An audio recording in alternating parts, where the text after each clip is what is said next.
back. Burning Barrel Podcast. I am Paul, and with me is...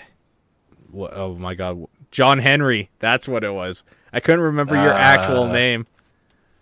It's true. John Henry. Is it weird calling you that? Because that's like your legal name? You have a hammer. Yeah, whatever. I do have a hammer. It's the ultimate hammer tool. A hammer? Yeah, it's like a Swiss Army hammer. Oh, okay. Isn't it a bit too small? Like, would it break? Or anything? It's not a great hammer. Yeah, I was going to say, because the hinges... But it does have various things. Yeah. So... It was just a cool name, honestly. It was a stupid thing. I got in. All right. It's like, my name's John Henry. I should have a hammer. So you bought the smallest possible hammer you could buy. It was at like my college bookstore. It showed up one day. So it was also pressure from my friends to get it as a joke. So you didn't go to like a Home Hardware or something to get it? That's not where I got that. Okay. Do you guys, like, what are your home hardware places down there? Do you have like a Rona is one of the big ones up here in Home Depot? We have Home Depot and we have Lowe's. Lowe's, yeah, we have Lowe's as well. It's not as big up here though, only a few locations. The Lowe's is better because it's a much newer store around here. So like the Home Depot, it like wouldn't have anything because it'd just been around for a long time. It was bad at keeping stocked. So then the Lowe's opened up and it was much better stocked. It sounds like Target up here. It was brand new and it just didn't get any stock ever. I can't remember who. I think we were in the car going to Edmonton, and I'll talk about that in a second. But we were talking about Target, I believe, and how one of the guys that I was traveling with was in a Target, like, before they closed, basically. It was probably a month ago, maybe 2 now. And they still had boxes that said, do not open before Black Friday. So they had literally just gotten Black Friday stock in our Target up here, like, probably 2 months after it happened, at least. So, for anybody wondering why Target is no longer in Canada, that's why. Because they did not give a shit about their Canadian branches at all. So, I don't know. Like, it's one of those weird things, too, where people were always say, like, it had a lot of stuff. And it did, unless you were looking for fun stuff, like electronic stuff. Amiibos specifically, they didn't have, like, any of those. They didn't. They had barely any games, movies, CDs, any of that stuff. But if you just like cared about craft material or like little crappy things, there are shitloads of that. So yeah, it was one of those places up here. Whereas Walmart always is fully stocked with whatever they handle because it's Walmart and there's one pretty much every corner now. There's one every couple blocks here now, and it's kind of gross, but at the same time, I like Walmart because it's cheap, and I am cheap, so...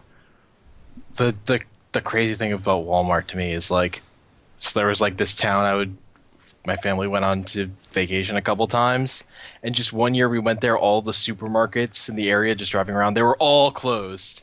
And it's because, like, miles away, a Walmart had opened. And now for like miles around, people would just go to that Walmart.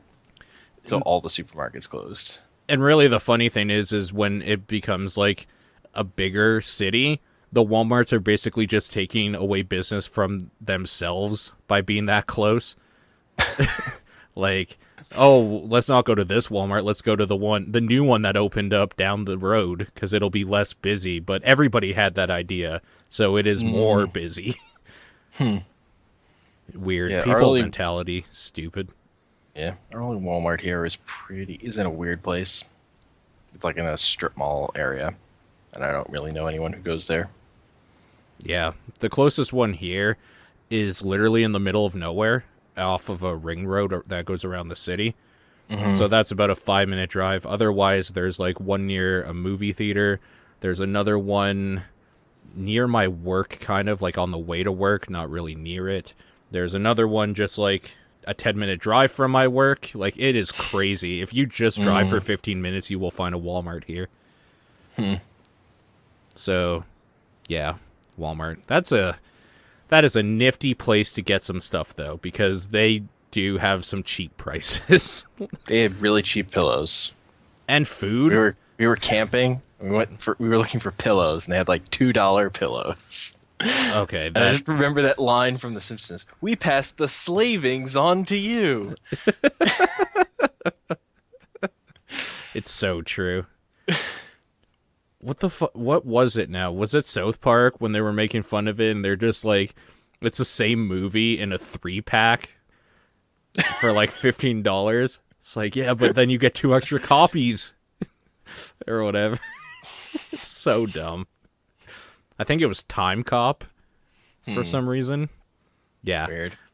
Anyways, it's kind of true because at least there was for a while. Walmart has actually decreased somewhat in popularity for like, it doesn't have that new vibe like it did because like Calgary is kind of newish. I remembered when I was growing up, it was a smaller place than it is now for sure. So like when we started getting more than one Walmart, it was like everybody would go to the new one and see the prices and whatever. And Walmart would do creepy things like that where they would just take a bunch of properties, like movie properties, and bundle them up with their own plastic wrap and say, yeah, this is now $10, even though the movies had nothing to do with each other. And I'm pretty sure it's kind of illegal to do that because you're just selling like different companies' stuff. Like there's a Lionsgate, I can't remember, like a New Line thing. Like they're all just completely different production companies.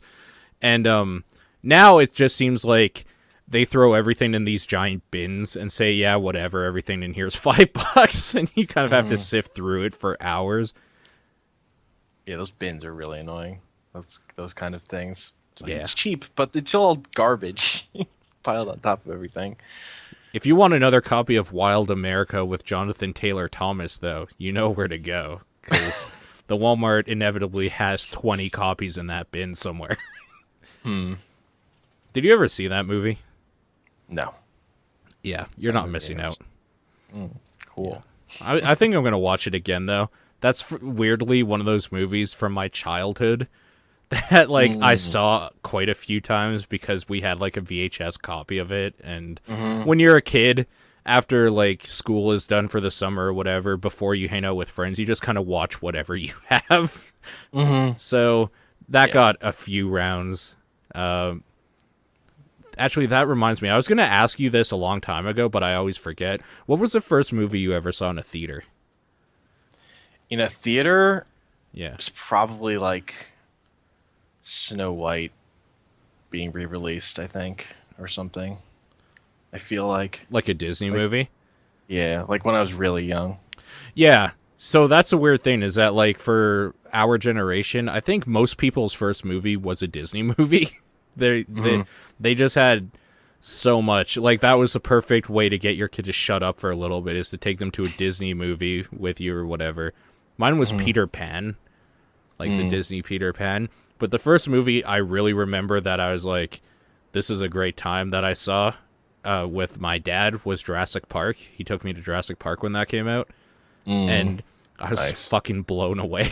Like, that movie destroyed movie-going experiences for me from then on because they all had to be epic experiences after that. Unfortunately, they weren't for the most part. Fair enough. Yeah. Wayward saying Little Mermaid was his. So, all Disney films, Disney had that market cornered. Aladdin was like my second like biggest movie I can remember. So again, another Disney movie. It was weird because there was a while there where Disney movies would come out in the last week of June, which is my birthday, June 30th. So every year I would have a new Disney movie to go to for like my birthday party, which was great. Pocahontas was the last one before I got too old. And even then, I think I was like 13 or something. Like, I was already too old for it. But I have a really vivid memory of when I saw Batman Mask of the Phantasm in the theater. I never saw that in a theater. Yeah, that was great. Yeah, I bet. Stoked. Yeah. I remember seeing The Mask. The Mask was the first movie I saw in a theater, like Jim Carrey, The Mask. Was the first movie I saw in a theater when I moved from the city I live in now to my like hometown that I grew up in, that's about 15 minutes out of the city. And it's like this shitty little theater that still exists somehow and hasn't grown at all. So if anybody wants to ever see a shitty little theater, go to Airdrie, Alberta and look up the Roxy Theater, because it's still there off Main Street. That would be a weird reason for a trip. That would I want be... to find this one specific small theater. Yeah, exactly. Pretty great. But it depends, because like if all of a sudden I became a giant movie producer or something, people would make that like pilgrimage trip. Because like I could see myself going to like the theater that like Steven Spielberg went to growing up or whatever. Well, if I'm in the area, I would not travel there just for that. But yeah, that the best thing about going to those movies is that right across, like in the same parking lot as that movie theater, there was a Subway. So we would get subs and then hide them in our sleeves, in our hoodies, and walk in with them. So we just looked like we had these weird gimpy arms, and then eat them in the theater, because even back then it was way too pricey to get popcorn, especially when you're just like a 12-year-old kid with your allowance that you've already blown to see like Castaway or something. My allowance on Castaway. The funny thing is I still haven't actually seen Castaway, because Really? when we went to go see it, we used movie vouchers. Like, we got movie tickets for Christmas or whatever. We used those to get in. Like, I gave my friends 2 or 3 and myself. And then 15 minutes in, we were just like, fuck this. We walked out. We got our money for it and then bought weed with it. That's basically how we got our weed money, is by scamming the system so that we would buy a ticket with the movie vouchers that we would get for Christmas or birthdays, and then ask for a refund when we got like 10 minutes later, and then we would go smoke a bowl. Yeah. Also, I'm pretty sure that my mom listens to this podcast, so sorry, Mom.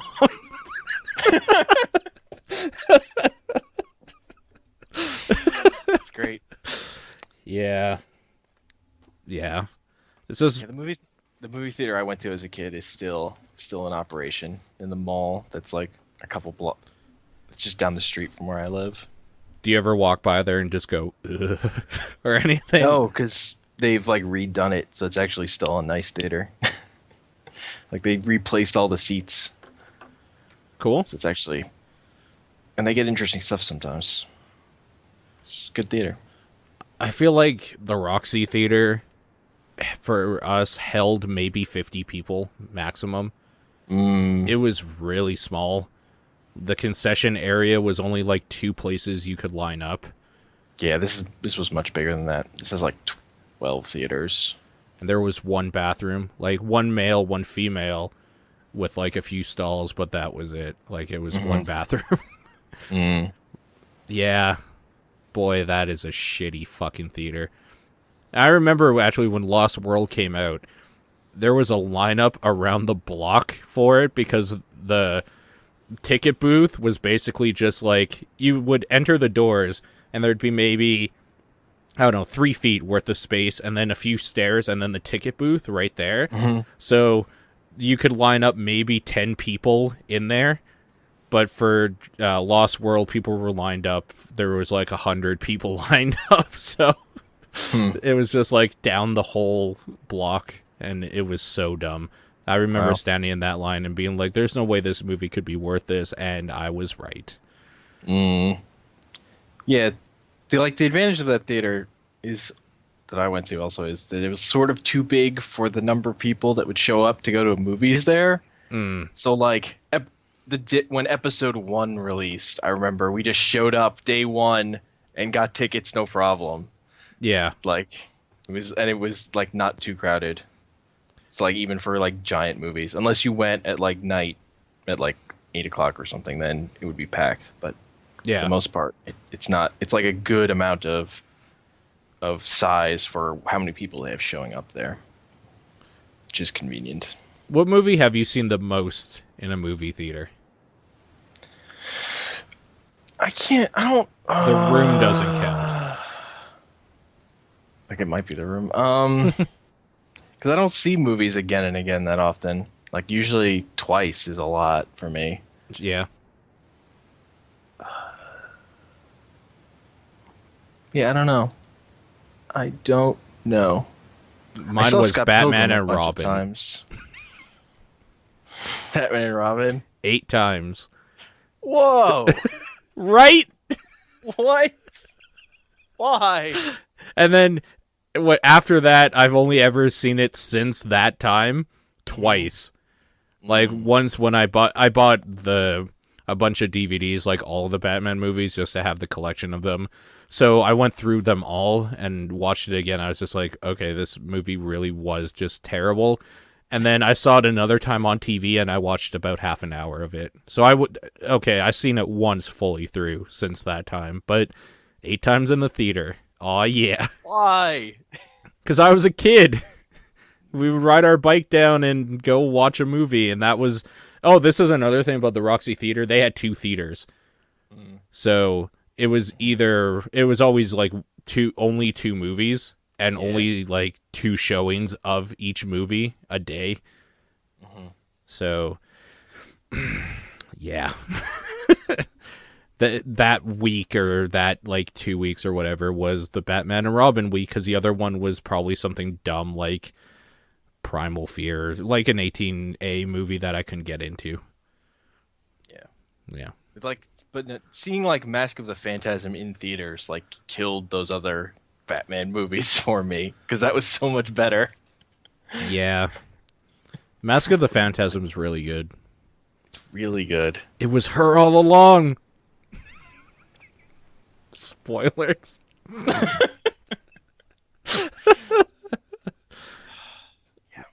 Yeah. It's really good. Yeah. No, it really I was. saw Jurassic Park 3 in theaters twice. That's too bad.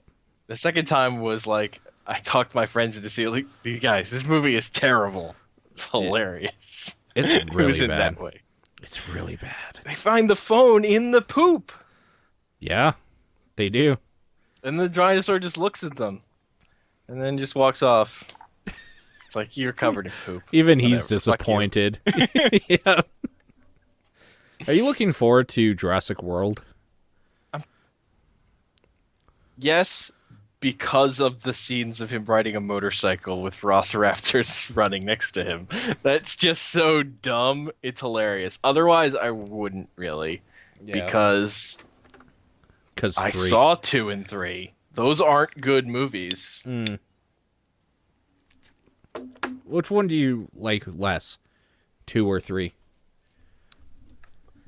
So, 2 had the problem of high expectations Yeah. and just I hated it. Yeah. Whereas 3, I had no expectations and I found it amusingly terrible. Yeah. So 2 I kind of hate, and 3 I'm just like, this is a terrible movie. It's Yeah. so dumb. Yeah. Fucking Jeff Goldblum, man. They should have just brought Alan Grant back for 2. Like, fuck. Except then 3 happens. 3 does happen. It's like that doesn't work either.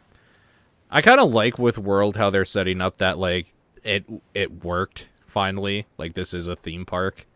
I don't know why. It just feels to me like that's how they had to go. Where it's like they finally figured it out. Because I always wanted to see the theme park version of that they set in Jurassic Park before it goes horribly wrong. So, yeah. Yeah, it's like that the gun on the wall thing. Like they've introduced this idea. Should at least follow through on it at some point. If you're making your 4th movie. Yes. Yeah. No, I definitely agree.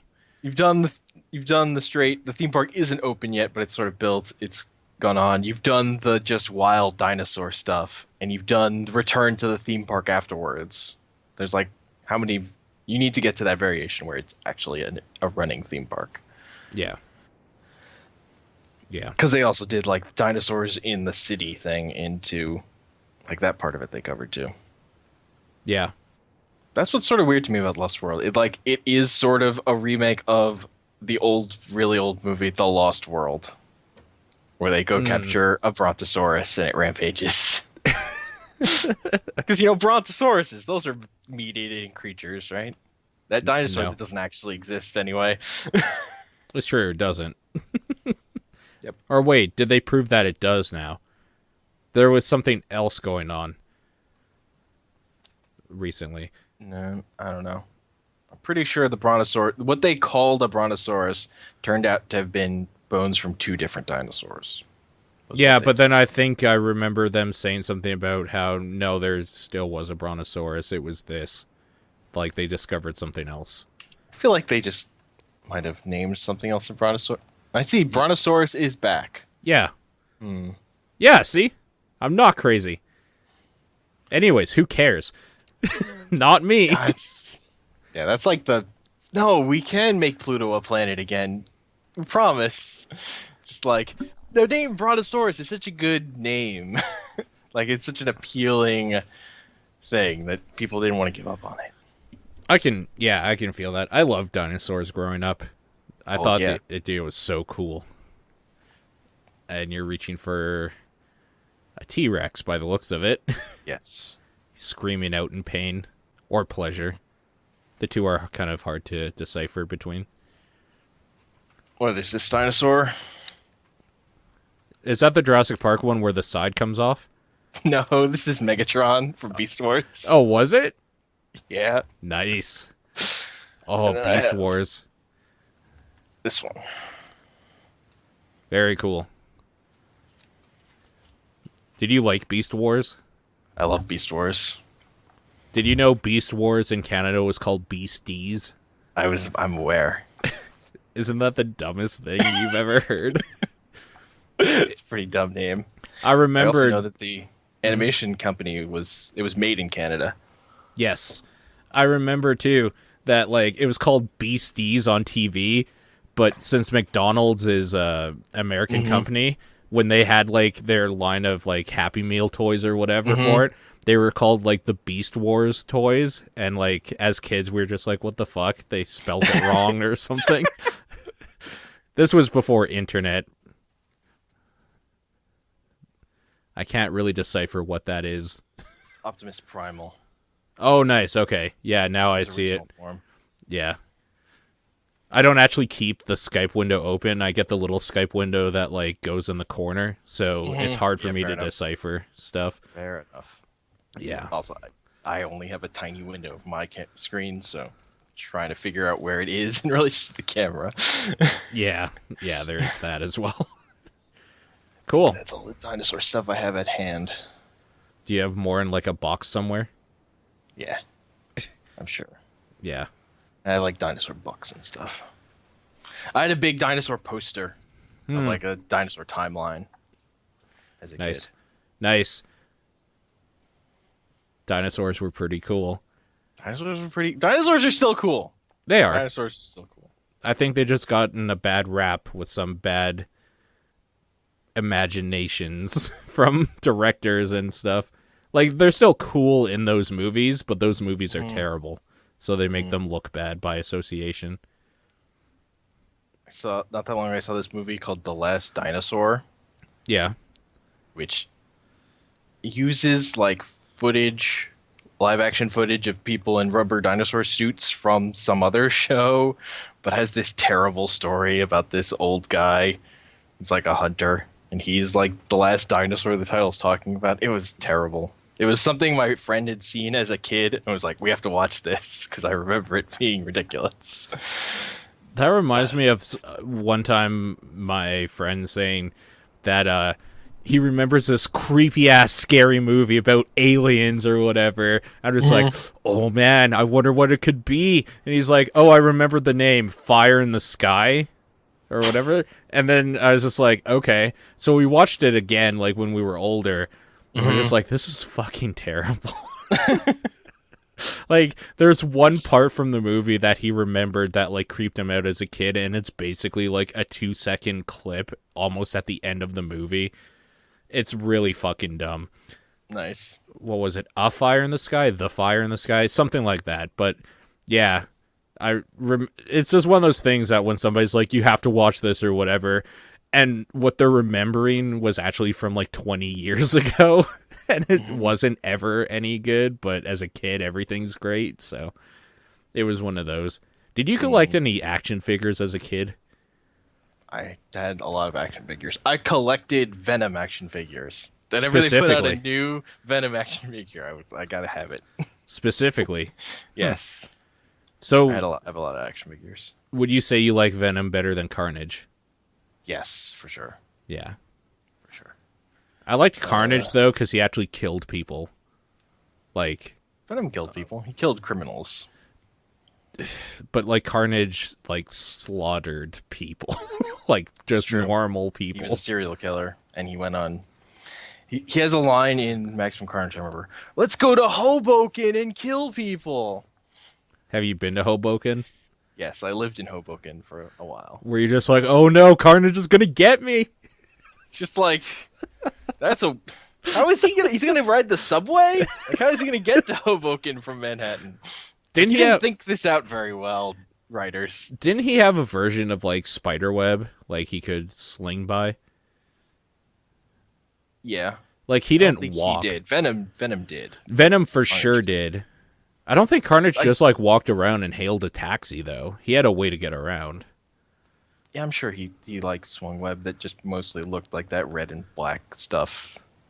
I kind of always hated how they drew Carnage like that. Like, I understood why, because it was supposed to be like this chaotic flowing mass of like goo basically or whatever, but on the page it always just looked weird and messy to me. Like, I never liked it.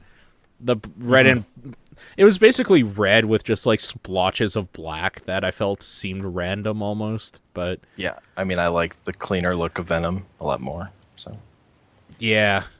Except for, I really didn't like Venom in the 1994 or 5 Spider-Man cartoon. Show? Yeah, the show.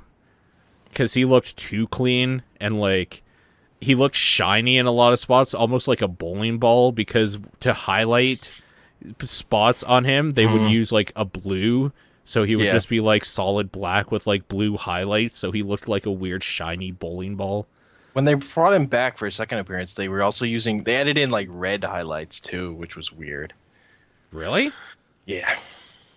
The episodes where they had Carnage hanging around too, it was weird. What do you figure at hand? How do you feel about like what they did with Venom basically becoming a gunslinging like commando guy or whatever? Do you know what I'm talking about? You mean the current one? Yeah. Where he's Flash Thompson? Yeah. It's a fucking great series. Is it really? Rick Remender writes it. He's really good. Like the part where Rick Remender writes it, it's fucking great. It's like the best Venom comics, honestly. Really? That's where that thing where I showed you that picture of Venom, Ghost Rider, and the Hulk combination is from. Oh, okay. There's like a crossover with them and X-23. So, like, was the story basically that, like, the Venom shit just, like, started taking over other people? Well, they had already done that, like, for a while. The Scorpion was the new Venom. Okay. Because there's, like, some bullshit thing where Eddie Brock had, like, auctioned it off. That was a bad story. But, so eventually, like, the Venom symbiote gets in the hands of the U.S. military. So it's Agent Venom. He's like, so they give it to Flash Thompson, signs up to be it, and he's like an agent, which goes back to part of the original run of Venom comics. Venom had become an agent of the government. They had like a bomb in his heart, and they sent him out on missions. Like that had already happened with Eddie Brock Venom. So that was sort of as you do, I suppose. I just put a link in the Twitch chat. That was. I remember having that first 6 series of comics when that was released and thinking it was the coolest shit ever. Yeah. Those were the good old days. And by old, I mean... Actually, yeah, you know what? They were old now. They were like 22 years ago. So...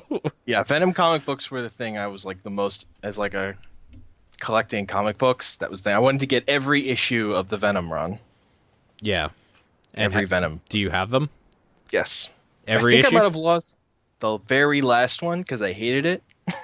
Okay. Like I might have lost it on purpose because I didn't like how they got rid of Venom at that point.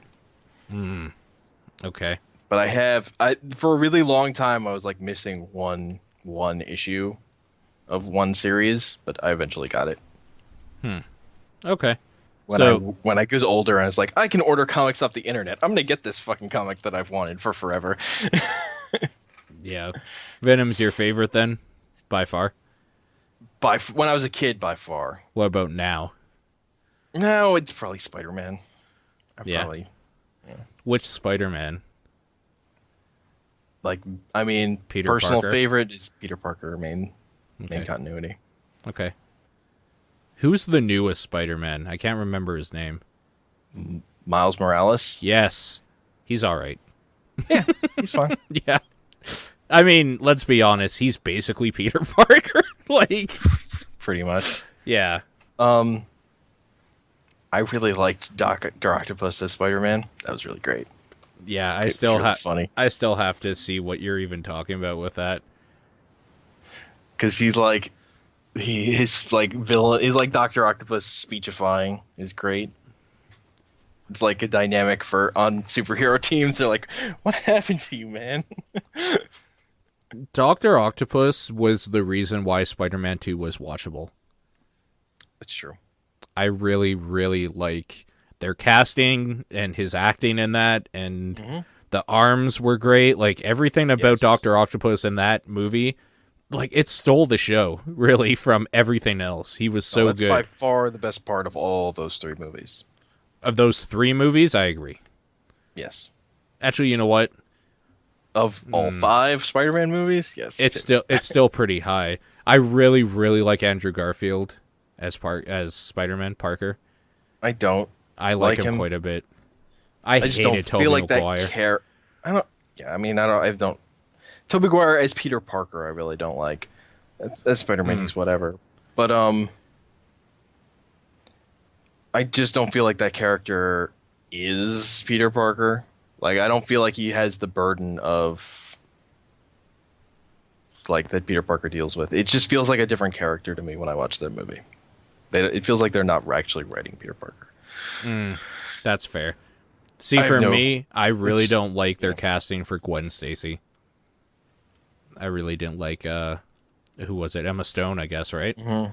Yeah. I really didn't like her as Gwen Stacy. She was.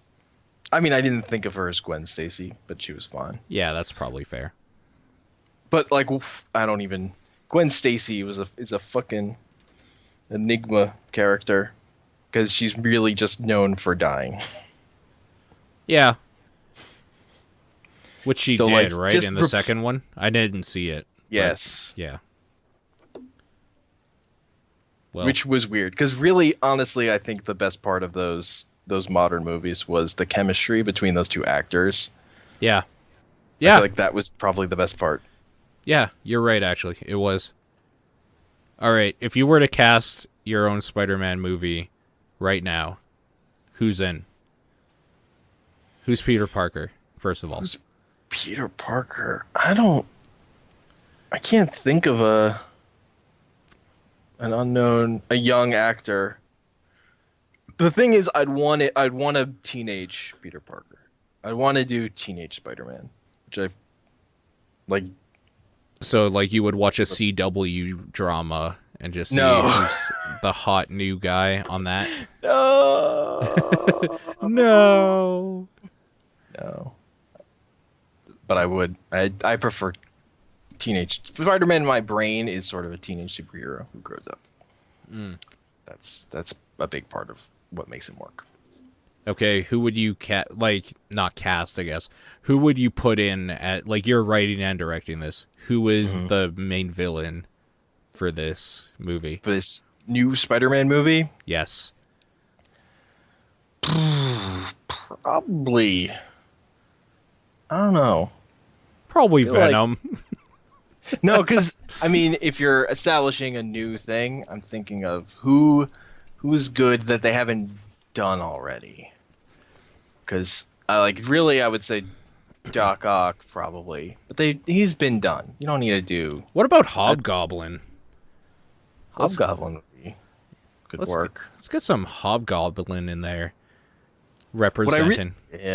What I really liked about how one thing about the 90s cartoon that I really liked was how they introduced Hobgoblin first Yeah, as like a way to build into Green Goblin, which isn't the way it worked in the comics. Green Goblin was first. yeah, But I liked how they structured that.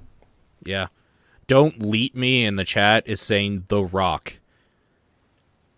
And he's probably right.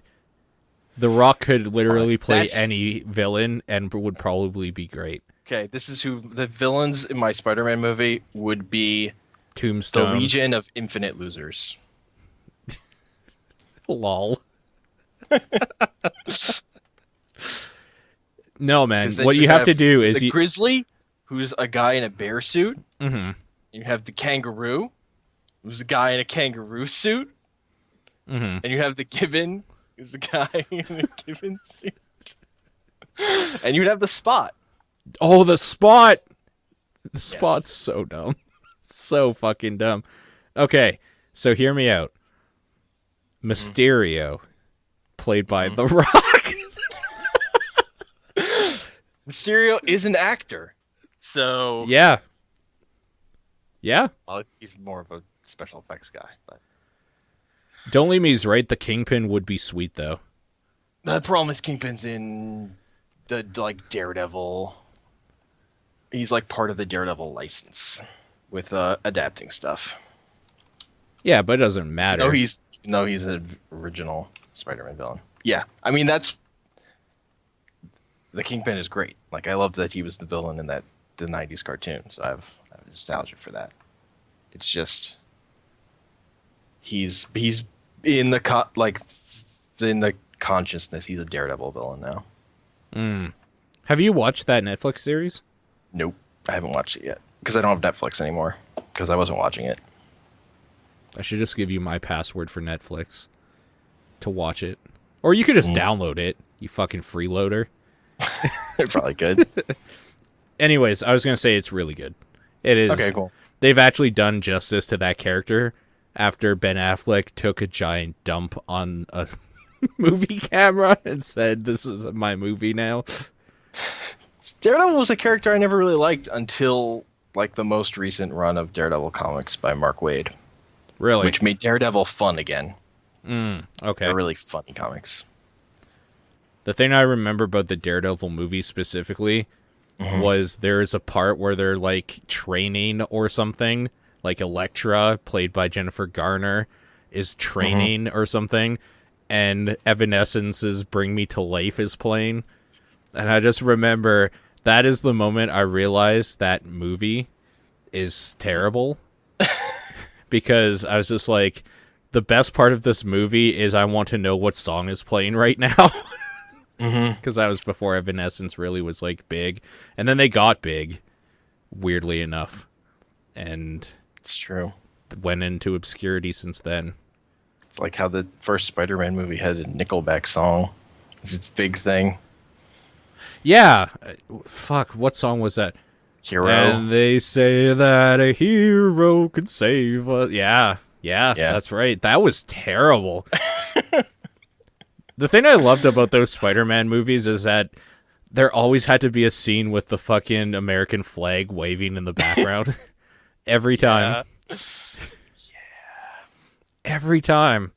And they tried not to, like, they made it a little less apparent in 3, but not really, because instead of taking up the whole screen as the backdrop, it only took up maybe 3/4 of the screen as the backdrop.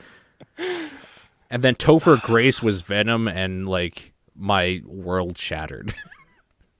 I was fine with that. I didn't actually have a problem. I fucking hate Topher Grace, and I hated their Venom in that movie. There wasn't enough of him. There wasn't anything.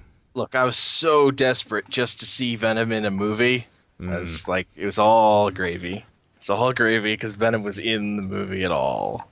I was still surprised that they got Thomas Hayden Church to play Sandman, because that guy's a good actor. I know. And that character is dumb. That is a dumb character. Character is great. I don't know what you're talking about. Sandman's great. I So remember dumb. the comics where him and Hydro Man like combined into one blob thing. Oh man, Hydro Man. Fuck. There was a while there where I swear they were just like in competition with the Mega Man series to come up with the dumbest like villains. Hydro Man. The Sandman's old school though. He's been around for a long time. Yes, he is. Yeah. Kraven the Hunter. Oh, fucking Kraven the Hunter. That's actually, if I were making a Spider-Man movie, I would adapt the Kraven's Last Hunt story, probably. Where he Where dies? Spider-Man gets buried alive. Oh, okay. And, like, Kraven the Hunter, like, kills Spider-Man and then starts running around as Spider-Man. Yeah. Are you looking forward to any more Marvel movies coming out? I'm kind of like, with all of those movies, I'm in the mode of, like, I'll see them when they come out. I'll probably enjoy them. I'm not getting hyped. It's like, they are what they are. They're fun popcorn movies. Okay. The hype is done, Because though. I really only love the first Iron Man movie out of all of them. It's the only one I really have reverence for. It's really good, that movie. Yeah. I love that scene, like, when he gets back and he's just having that press conference and he just, like, sits, like, he tells everyone to sit on the floor and he's eating a hamburger. Yeah. It's just a really good movie. Yeah. It is. You're right. I really want to see how they do Civil War. Like, I'm curious. I don't even really care about like seeing the actual movie and like sitting in the theater and having the like popcorn movie experience. I want to see how they do it. Like, I want to see the story. I almost would rather just read the script and have my mind at ease for a little bit, and then I can go see it, because I need to know. I need to know how it happens. I mean, I know what's going to happen basically, but yeah, man, I don't know. I never understood why Captain America would be against the registration, because he seems like he should be like all for what the government says, right? Like being the Boy Scout. That's not, no. Captain America's always, he's for the ideals, so he's always against the whatever new regime is doing something dumb. That's like classic in his stories about him. Like there's one of one of my favorite runs of Captain America, the one that sort of showed me that Captain America could be a good character, was by Mark Waid, who also wrote that Daredevil thing that made me finally like Daredevil. There's a story where he, like, it's specifically where he goes against a government thing and he like gives up being Captain America and becomes nomad and like has a whole thing. And this was back in the 90s. Yeah. I really hope they do something with Black Widow. Anything? Just find something to do with her. Anything? Yeah. Like, anything? Give her a movie. Yes. Give her a movie. Yeah. Spy thriller set in the Marvel universe. Do it. I mean, you did it for Spy Kids. Like, why can't she have a movie? They're like, how many Spy Kids movies are there? Like 3 at least. There's 4, at least 3. I think there's 4. There's a 4D. I think the Spy Kids 4D was a thing. Where they had a scratch and sniff card. The 4th dimension is time. There's no way. It's Smell-O-Vision. Smell-O-Vision. Smell-O-Vision card where you could scratch and sniff. I don't know if you're being serious or not anymore. No, I'm pretty sure this happened. That is the worst. I'm so mad at people who make movies right now. How could you let this happen? Oh, man. I think it's directed by Robert Rodriguez. It is. You're 100% right. It is. That guy has wasted his talents on terrible children's movies. Yeah. He should be doing schlocky action and horror. Horror. He should be doing more Planet Terror. Yes. The reason to see Grindhouse. Actually, I like the other half. I fucking hated it. Holy shit. That is a movie where payoff makes me forgive a lot. Because I love that ending sequence. Wayward saying, but Machete. And he's right. The Machete movies are pretty good. Schlocky Mexican action movies. I haven't seen the Machete movies. I like that. That trailer was enough for me. Those whole movies are that trailer. Yeah, but I don't feel like I need that much of that. I feel like that trailer was like the right amount of what I wanted from that. But Danny Trejo, yo. That guy is a criminal no matter what part he plays because of his look. Like, you can't take him as anything else. It's true. But yeah, Civil War. That's coming out next year, right? Yep. Yeah. I'm excited. Is it confirmed that will be Robert Downey Jr.'s last appearance? From what I understand, yes. That's the end of his contract. So do you think they're going to murk him? He's just going to straight up get killed? Maybe? Or is he just going to, like, fly off into the sunset or something? That would be hilarious if it just ended with a sunset and him flying into it. There's one boy holding a drink in his hand, giving the middle finger, and just flying off in a helicopter. I could see it. That's not really out of character for either Tony Stark or Robert Downey Jr. Like, it just cuts from the action sequence to obviously like what's happening in Hollywood, California. You just see Robert Downey Jr. get into a helicopter and fly off. I want them to adapt the terrible story from the 90s where Iron Man goes insane with alcoholism and being mind controlled by Kang, and they go to an alternate reality to find teenage Tony Stark and who replaces him as Iron Man. So dumb and bad. Let me make it clear. Those are bad comics. Yeah. How do you feel about Black Panther coming out between the parts of Avengers Infinity Wars? Seems like a weird place for that movie. Feels like it should Right. be first, but whatever. They should make a Black Panther movie. Should they? I never got into. I don't know like anything about Black Panther really. Black Panther should have been in. Like, they should have introduced Black Panther before making an Ultron movie. Because he's like the king of the country where adamantium is from. Like, the metal, the vibranium they're using to make Ultron, that Ultron steals, is from Black Panther's country. Like, that's the setup for that. Yeah, I have no idea about that guy. No idea. Is he cool? He's cool. Yeah. But again, when you're making a movie, he sort of has the same problem as someone like Black Widow, where he doesn't really have powers at the same level. Oh, okay. Okay. Is he just like a warlord sort of thing then? Kind of. Okay. Like, really athletic and strong, but... Okay. Well, it's kind of weird that Captain Marvel's in there too, but whatever. Captain Marvel makes sense. Does it? Yes. Okay. Again, it feels like it should be first, but...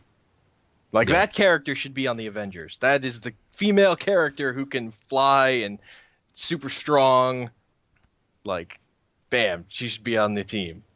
She would do cool shit. It wouldn't be hard to think of stuff for her to do. And you hate Thor movies, right?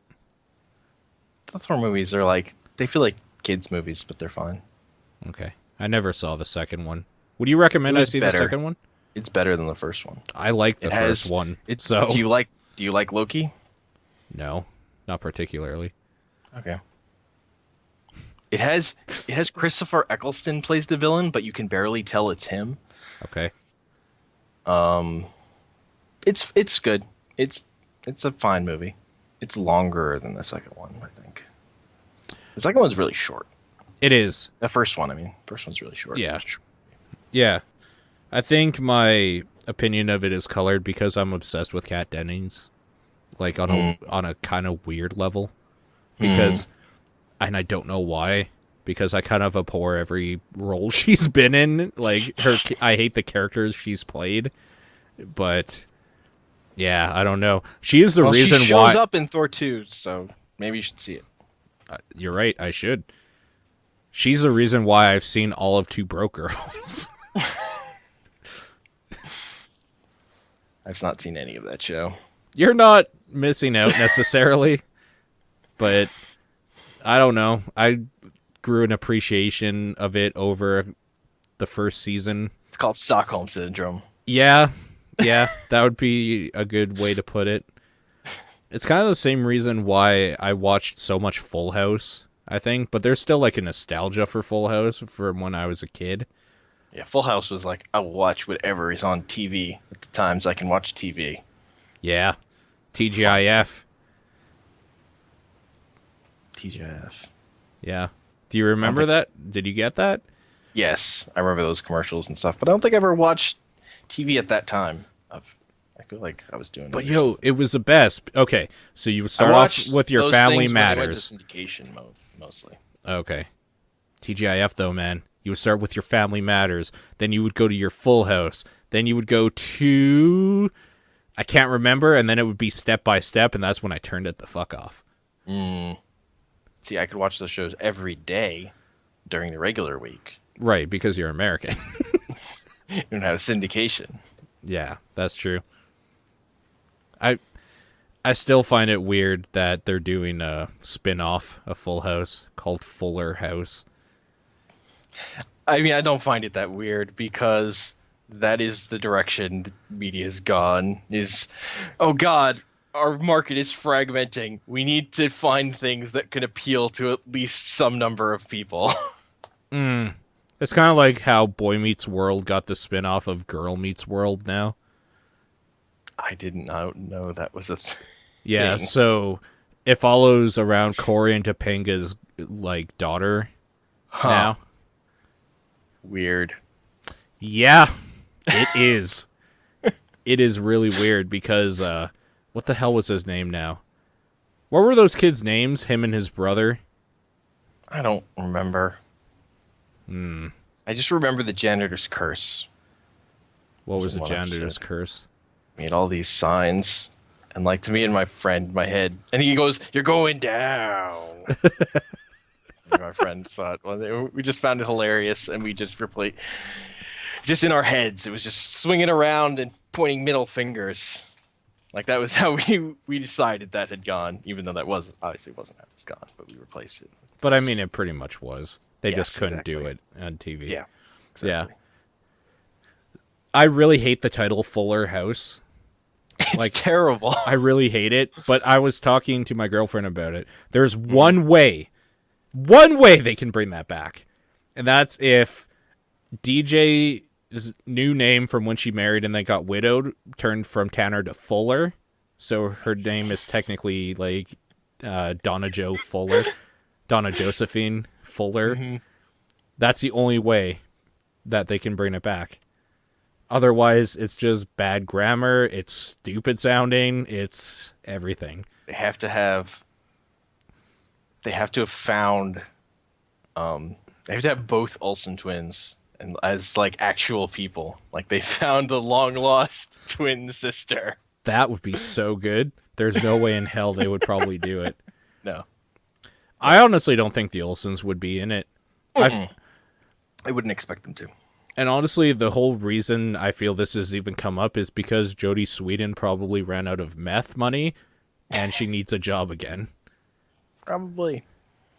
It's probably like finally like enough of the cast, some part of the cast they can get back because they need money. I wonder if they'll get Saget back.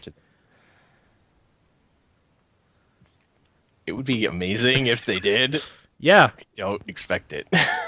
I don't really either. And the reason I don't is because he's kind of built up this like reputation for himself now, where that if he went back to like that schlocky type of thing, it might actually hurt his brand name now. Mm-hmm. And I don't know if you could find it believable. I don't know if that matters. It doesn't. Probably. I don't know that he can go back. You can never go back. Sometimes you can go back. Yeah, Wayward saying I can't imagine he'd want to go back, and yeah, I'm sure he's making I feel like copious they amounts of couldn't money. pay him. They wouldn't pay him enough to do it.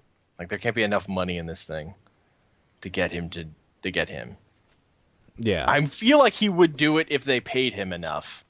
but they Honestly, won't. but they won't. There's not enough money in this as a thing. It sounds like though he's Stamos' friend, so he might like maybe do a cameo as like a pity, like I have to do this for my friend type thing. Mm-hmm. Why the fuck is Stamos even caring about this? Like, why? I don't understand the whole reasoning behind it, honestly, at all.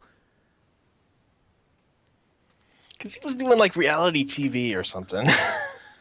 Yeah, but he had a job. It doesn't matter, man. It doesn't matter what he does at this point. He has money just for being a name. Because he was married to that other person for a while. And she was really big as a model. I guess. Rebecca I don't know. Rumagin. People want to be famous. I guess some people. Do you want to be famous? I like being able to talk about stuff is cool. Have people listen to you. I like that part. That's cool. It's about as much as I like as I want ever, honestly. Yeah. Like if getting to the point where you could do that and get paid, that would be the dream. How do you feel That's the like fame has high as gotten my- to you, knowing that people listen to you? I feel like I've handled it pretty well. Yeah, mainly because they're not calling you out on Twitter all the time. I can't imagine how those like the really big people put up with that. Well, I know how they I do. assume it's by tuning it out. No, I know how they do. It's by Yeah. paying PR representatives to handle that shit for them. Yeah. I wouldn't be able to do that. I would need to know what's being said, and that would drive me crazy. They do it by like Joss Whedon quitting Twitter. I still don't. That really bugs The me. thing is, he only had a Twitter to promote his the version of Much Ado About Nothing he filmed, which was a small enough project that he felt like he needed to promote it himself. Like that was a Right. movie he filmed like with actors from stuff he's been in, just like with his friends, basically. So he Right. felt like he had to promote that, and then it just so he also when he quit Twitter because of the Avengers, he said, if I have another small movie that I feel like I need to promote, I'll come back to Twitter. But I don't right now, so there's no reason for me to do this other job. Yeah. His point was basically that dealing with this is a job, at the level he had to deal with it, and he didn't. There was no reason for him to do that job. It wasn't getting him anything. Yeah. That's fair. Yep.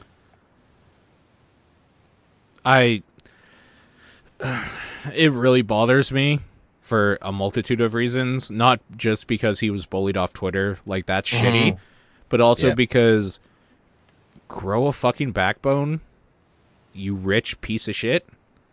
Like, there's also the part of me that's like, you kind of knew what you were getting into. Your problem right now is that you're so fucking famous that you're pissing people off about it. Like, maybe just kind of take your ball and go home, that's fine, but don't throw up a whole, like, stink about it or something. I don't know. I don't justify the bullying on Twitter at all, but at the same time, he seemed like he's the type of person that needs a PR representative to handle that stuff for him if he wanted to have, like, an online personality like that, because he doesn't seem thick-skinned at all. I feel like he didn't want to. Is like Yeah. the real thing. Like he didn't really want a Twitter. He had a particular reason why he created a Twitter, and that reason has long passed. And he's kind of like, well, why am I even doing this? I know, but I mean, the thing is, if he didn't care that he had, whether or not he had a Twitter, why would he read it? He read it every day, obviously, to the point Yeah. where that stuff got to him. So, like, he obviously wanted to interact with people or see what they were saying about him, but he only wanted to see the good stuff, probably. Yeah. Which is totally Yeah. fair, because that's human nature. Nobody wants to see, like, you're a fat piece of shit faggot all the time or something like that. Yeah. But I mean, there are people who can handle Twitter and there are people who can't. Like, Twitter is a particular beast. It is. I don't know if I can handle it, honestly. Like, I don't even get a whole lot of stuff, but, like, when people just start tagging you in a conversation you have nothing to do with, like, it's kind of tiring because I try to keep up with everything that's said, and sometimes you can't at all, and it's, like, exhausting. But yeah, I keep my Twitter feed pretty small. Yeah, that's so that smart. I can keep up with it because I want to be able to keep up with it. So I've actually started deleting people. I've gone down from probably like 500 people I was following to whatever I'm at now, which obviously I can look at 322. I've deleted a good 180 people, and it's helped a lot. I feel like I have to delete at least another 150 before it's at a place where I feel comfortable. Yeah, I'm following like 61 right now, and I think I just deleted one today. Anybody I know? I stopped following Little Karibo because he was tweeting about wrestling all the time, and I don't give a shit. I don't even know who you're talking about. But Created Yu-Gi-Oh! Abridged. Calling you out, Little Karibo, or whatever you said. That guy that he said just now. Literally just because he was tweeting about wrestling, and I don't care about wrestling. There's this one account that the dude seems like a good guy. Like, every time he tweets, it's usually something positive or, like, something about school or whatnot. His biggest downfall, which is also his biggest upside, depending on what mood I'm in, is he retweets all of the hentai.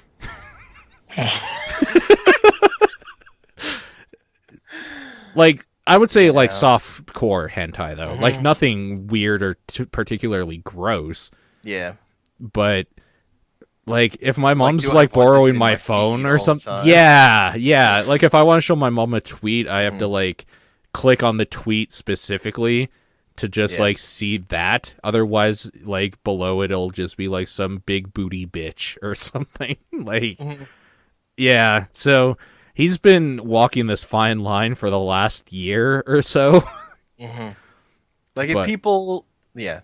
Like, that was my big thing. If I'm seeing someone consistently showing up on my Twitter and regretting that they're there, I should probably unfollow them.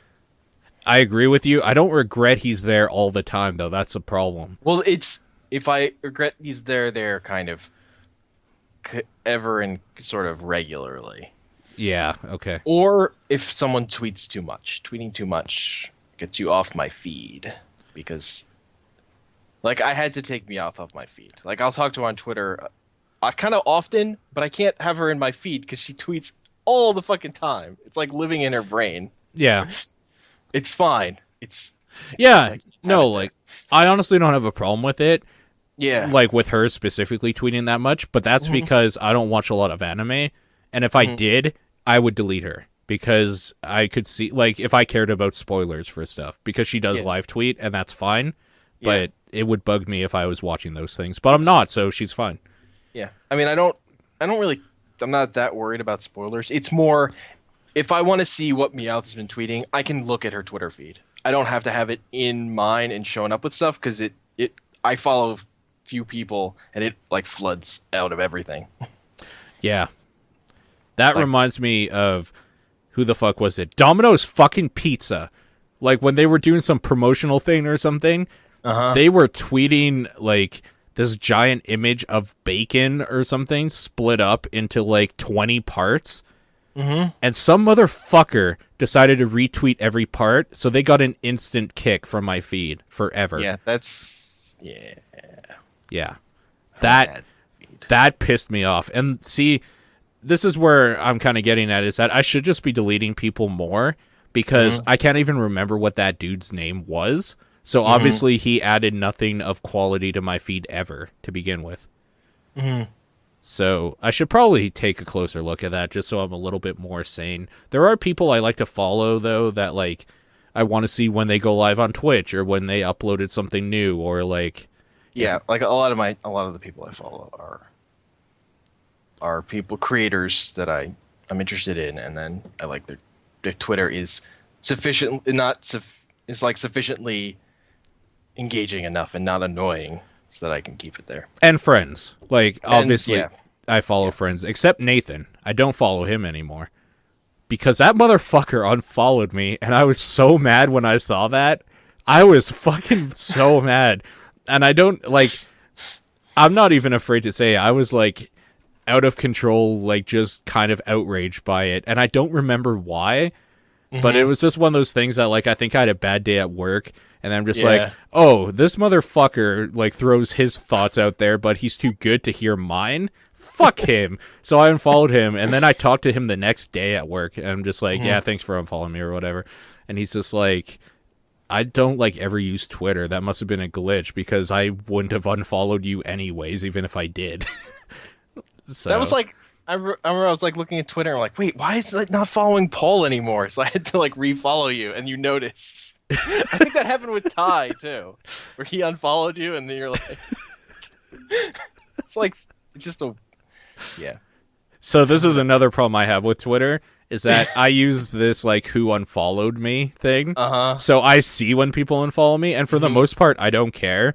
But when I see somebody like Ty unfollow me, I'm like, you piece of shit.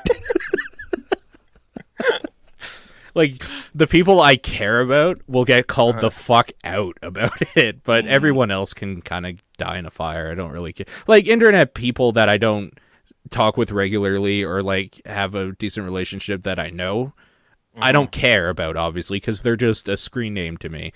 But, like, when I see Nathan unfollow me, this motherfucker that I've worked with, like, spent hours with, like, that, I was actually fucking livid. I was really mad. And then after I talked to him and he said that was just a glitch, probably, I was like, he's probably right, because I know this has happened before, and I've way overreacted to this whole situation. Yeah. He doesn't tweet. He tweets very infrequently anymore. Yeah, no, he doesn't do anything on the internet really anymore, which is probably a fine thing, like, because I know it was bumming him out for a bit. Yep. So, but he'll show up on there every occasionally. I think he's Like, trying he to was wean tweeting himself about- back on to it a little Like bit. he was really excited about Independence Day 2. He put out some tweets about that. Why? I mean, I was like, really? But okay. He was excited about Phil Pullman and what's his face being back in it. Will Smith? No, not I'm Will out. Smith. Don't care. I need another Welcome to Earth. Bill Pullman and who else would it be? Jeff Goldblum. Oh, yeah. I could see it. And like my response was really like, I saw Jurassic Park: The Lost World. I'm like, I can't believe in Jeff Goldblum carrying a movie. I don't think he ever has. No, he's a good secondary character. He's a good tertiary character. I mean, he's think. kind of the main character of Independence Day, really. Yeah, but he's not on screen a lot. Yeah, because that's it has the whatever the director's thing of like a giant cast. Yeah. Those are ensemble movies. Wayward saying he gets excited about the most unique things. I thought that it was part of what made him Nathan. I agree. Like, I do agree with that. I think his problem for a long time was that the internet was not making him excited about stuff as much anymore and kind of bumming him out more than that. So And he was spending too much time on Reddit. yeah, he was. So taking a backseat and like just learning to kind of just be excited about stuff as you discover them on your own again for a while is probably his best course of action, so he could not be so bummed out about everything he doesn't care about and be more excited about the stuff he does. So I think he made the right call. It's just unfortunate that he's not around to like share that stuff as much anymore. That's the drawback. But yeah, I don't know. That's Nathan in a nutshell. And we never did say what movie. I think David guessed, and he was wrong. Like, the movies he guessed that Nathan hated. I think Nathan said he wanted people to guess till like the next time he's on. Right. So whenever he hits me up and he wants to do another one, that's probably when he'll go ahead and do that. I just got followed by a Japanese account that I don't know, but I'm kind of stoked about it. So I'm going to follow them back. See, this is my problem with Twitter. The reason I got stoked though is because I'm learning Japanese, so I actually want to follow more people that are speaking in kana type, so I could read better. That shit's Also, hard. I think there is a way to follow people and take them out of your feed. You can mute them. You can do that. Yeah. That does not work with any Twitter aggregators, though. That only works with the main site. Ah, fuck that then. Yeah, exactly. So if you use TweetDeck, you will still see everything. Yeah. Yeah. Do you use TweetDeck? Nah, I think I actually just have the browser open, and then I use it on my iPod. Okay, I think the Twitter app has finally caught up with that, and you won't see them unless they tweet you specifically. Which is the way I still want to see that stuff. Like, Yes. that's how I talk with Meowth on Twitter. Mm-hmm. She'll respond to something, and then I'll talk to her. Like, I like that. I like that interaction. But Yeah.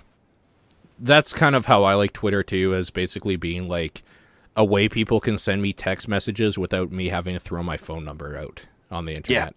yeah. Yeah. Fucking Nathan, goddammit. But yeah, I'm going to keep going with my train of thought before. So I'm learning Japanese, and that shit's hard. Yeah, I have a lot of trouble learning languages. I've always had trouble with that. Have you ever looked at, like, Japanese and tried learning it at all? Not really. Okay. I've just picked up certain words because they've shown up in anime a lot. So, like, because I speak Spanish as well as English, like, fluently. So let me tell you what the difference between these Asian languages and, like, Arabic languages and every other language on the earth is that you only have to learn one fucking alphabet for every other language on the earth. You have to learn a whole bunch of sets of new symbols for these other ones, like Korean, Japanese, Mandarin, Cantonese, all that shit. So I am basically learning 3 new alphabets right now. And then with that, new words, which I have to find out what they mean in our language so I can put all these thought processes together. That being said, I really like how they do their writing because it's kind of split up into almost syllables, whereas our writing, like just Roman, the alphabet, is you're splitting up every word into its sections and then pronouncing them all in one. Yeah. Whereas, like, if you say the words, say, sushi, right? It's actually just 2 symbols. It's su and shi. So it makes sense. But that's the problem, is I have to learn all of that shit first, and then I have to learn what these words are, and then what they mean. So it's been a trip so far. It's been a lot easier than I was expecting so far. Like, a lot of it's memorization. And it made me start questioning, how the fuck did we ever learn English, sort of thing? Because learning Japanese, like, if we lived in Japan and learned all of this shit growing up, it would be fucking like, English would be the most impossible thing to ask ever, because everything with them makes sense. Like I was saying, go back to my example, if you know what sushi is or whatever, and you know how to spell su and or the symbol for su and the symbol for shi, it all makes sense together.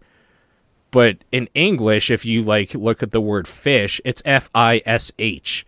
That makes up one word, but it's 4 characters. Like, it would make no sense the other way around, and my mind started getting blown about how, like, English is the actual hardest language ever made that is English always is changing. fucking ridiculous. It's fucking ridiculous. Yes, and I'm sorry to anybody who ever has to learn it as your second language. You're fucked, because most of us barely speak it properly, and we grew up with it. So, Pretty sure they do teach English in a lot of Japanese schools. Like, I think that's a standard part of their curriculum. Because, and that makes sense, because it's fucking, that would be ridiculous to try and learn later in life. yeah, I don't think it would even be possible. Like, you would have to be so motivated. And if I grew up Japanese, there'd be no way I'd be motivated. I would be like, everybody should just learn this language because it makes sense. And you know what? I would be totally right, because learning that language as an English speaker, it totally makes sense, and everybody should learn how to speak that instead of our fucked up thing that we're doing. But, yeah, no, I'm really enjoying it. I also threw out this idea because, like, I got a tutor finally. I found a tutor, and she's apparently really good, teaches at, like, the university here and stuff. And, she's going to be doing Skype lessons with me while she's in Europe. And I was thinking, maybe I should just stream this or something, get a bunch of people in and learning, like, basic Japanese. But it didn't seem like many people were interested, so I probably won't. But I will probably record it just for my own, like, archives of being able to go back to a lesson or something. Seems like a good idea. Yeah. Anyways, yeah, I'm having fun with that. What brought this on? I think I explained this in, I said it on top-down perspective. I want to play Police Knots. That's it. That's what like, I've always kind of wanted to learn an Asian language. I was thinking Mandarin not Mandarin, Cantonese for the longest time, because I have a Chinese friend who speaks it, so I would have somebody that I could, like, bounce ideas off of and all that sort of stuff. And I've always liked just, like, symbol writing and stuff. I always thought it looked cool. Like, even back in the day, I really liked the ancient Egyptian hieroglyphics and stuff as a way of communicating. So I knew it was going to be a new alphabet or language I was going to have to learn how to, like, do all new symbols for. And it was my realization when I downloaded Police Knots that I want to be able to see all this great shit we never get here and understand what's going on so badly that this is the way I have to go. It has to be Japanese. So, and the problem is when you hear a fat white dude talking about wanting to learn Japanese, the first idea is because Weeaboo, he wants to go fuck some Japanese chick or something, which isn't it at all. I just want to play video games, bro. Like, video games, bro. And maybe read manga, but probably not, because if I really wanted to do that, I would have been this whole time. So yeah, scanlation's our thing. Yeah. But anyways, Police Knots. That's where this all stems from, as the patient zero, basically. Because the animation in that game is so good. Have you seen that game at all? Oh, no, I haven't, actually. It's a point-and-click adventure, which is terrible because I hate those games, but the animation is like that old anime style, and I hear that, I mean, it's going to be fucking ridiculous because of who made it. So, yeah, I'm really stoked to be able to do all that shit. And I want to go to Japan. We're thinking this year, but I don't know yet. That shit's not even that expensive. I looked up a flight and it was like, for a round trip for me, it would be like $800. Like, why not? Why the fuck wouldn't I do that? $800 to go to Japan? And then I was looking up hotels there. You can get like a 3-star hotel for $50 a night. It's pretty good. It's really small, but who cares, because it's only there for a bed. You're going to be out all day. Yep. You are going to be at the arcade playing Dance Dance Revolution all day.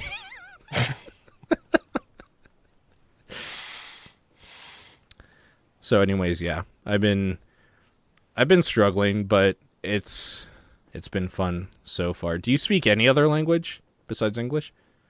No. I mean, I've taken other languages in school. Like German? I've never taken German. What about French? I've taken Spanish, French, and ancient Greek. So you can speak Spanish? I mean, I took Spanish for fucking years, and I can't really speak Spanish. I took Spanish since I've been taking Spanish since I was like 6, maybe 5. And it never took enough to where I like knew the language. ¿Por qué? I'm just bad at languages. ¿Por qué no puedes explicar español? Motherfucker. I don't know. Okay. Okay. See. You should learn a language. Yo, learn Japanese. We'll do this whole podcast in Japanese. What I liked about studying ancient Greek was that we were studying it only for reading, which I found much easier. Oh, okay. Because Why? nobody speaks that. So it was kind of like it was situational, just the stuff you would have to know to be able to read something, not to hold a conversation. Yeah, it was for translating. Translating old texts that we were reading, like Plato. Oh yeah, was that what your BA was in?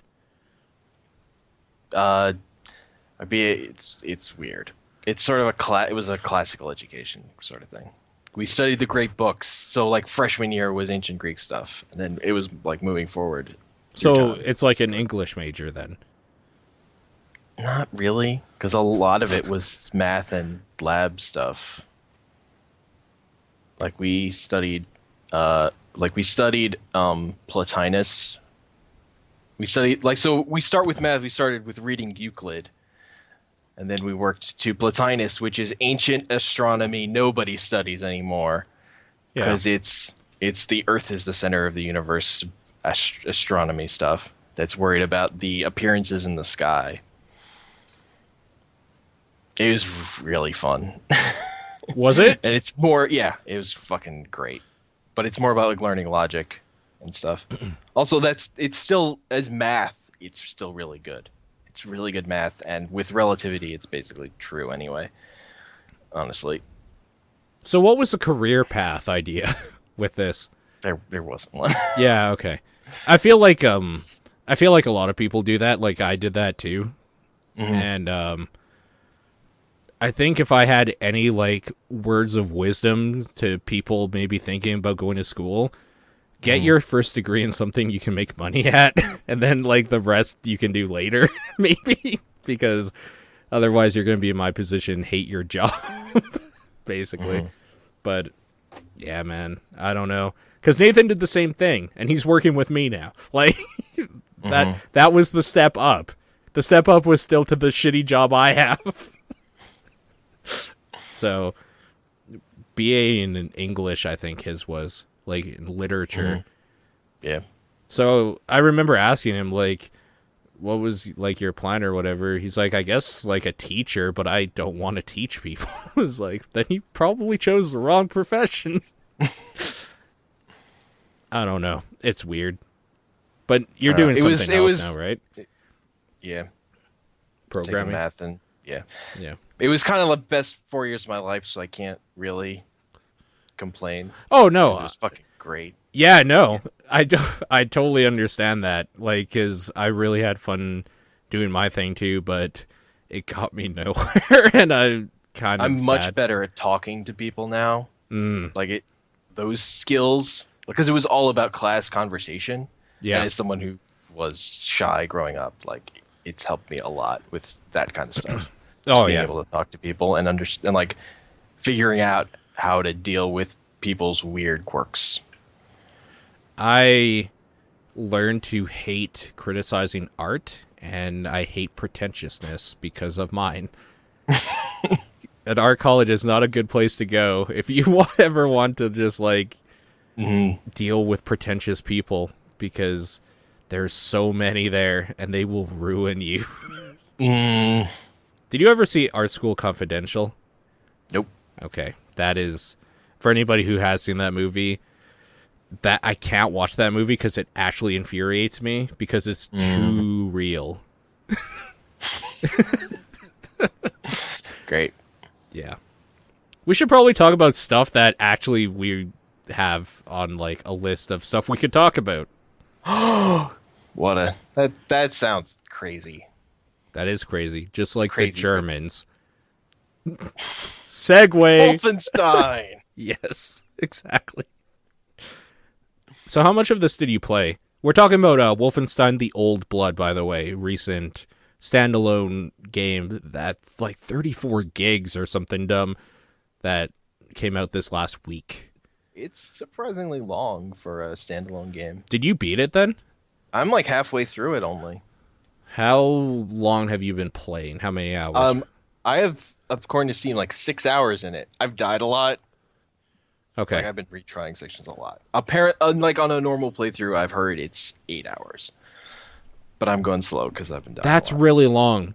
It's like 8 chapters. Because the other Also, I've game been is making 10 sure to. hours long. Yeah, that's ridiculous. Like this is a $20 game. Yeah. Wow. Also, because I've also been doing all the nightmare sections, which are like extra levels. Okay. I've only been playing about an hour and a half, so I don't know Yeah. what you're talking about yet, but So, do you remember the in the first game? There's like a nightmare section where you end up in like the first level of Castle of Wolfenstein 3D. oh, yeah, yeah. So for every level in this game, there's a specific nightmare stage that you can find. That's a whole level in that style. Okay. That's cool. They're great. That's That's very actually kind of my favorite part. I love those levels.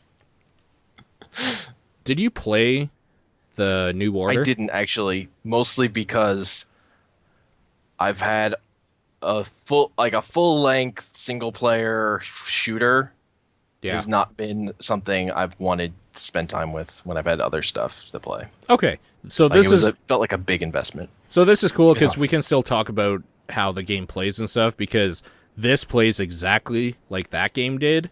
Yeah, So how do you think that this new Wolfenstein plays? it plays really good. Yeah. I really like the shooting. Yeah. It's really good. Yeah. I find I actually end up liking using a single gun at a time and not dual wielding. I a lot kind of the hate time. dual wielding, except in the first game, there's a part where you can dual wield laser guns, and that's great. I like to wield when I want to like really dump on something. I like busting out the 2 shotguns Sure. and just dump. Yeah. But other than that, I feel like I being able to aim down the cross sights, I'm doing better. Yeah. No, I definitely agree. Yeah, that game. Yeah. These Plays games play really nicely. The shooting feels really good. I really, really like. I haven't seen enough yet, but it doesn't seem like it's as thorough as the New Order is. Obviously, because it's a standalone kind of side project. But I really like the little things in the environment that you can pick up that like show an insight to this world or something. And maybe it's because in New Order, it's showing the world how it would be if Nazis ran it, where this is not that time period, so it wouldn't make sense to have that. So maybe that's why it's just not naturally as intriguing to me. But I Yeah, still fair think enough. that stuff is really good in this. Like the letters and stuff like that you can pick up and read. And Yeah, there's a bunch of that stuff. yeah. Like for me, it's feels like it's nostalgia to really old shooters, but done in a modern way that Yes. feels really good. Yes. Like that's why also this release appealed to me more because it's just that nostalgia property. Just go to Capital Wolfenstein. You're just on this one mission. Yeah. Like the focused nature of it, I really liked. Yeah, you're trying to get information on the stronghold that you storm at the beginning of the next game, if I recall. That's where that game starts. I can't remember the name of it now. It's kind of bothering me. Hammer something. Whatever. It doesn't matter. Yeah. So I haven't seen these nightmare parts yet, but that sounds cool, and I'm excited Yeah. to get to that.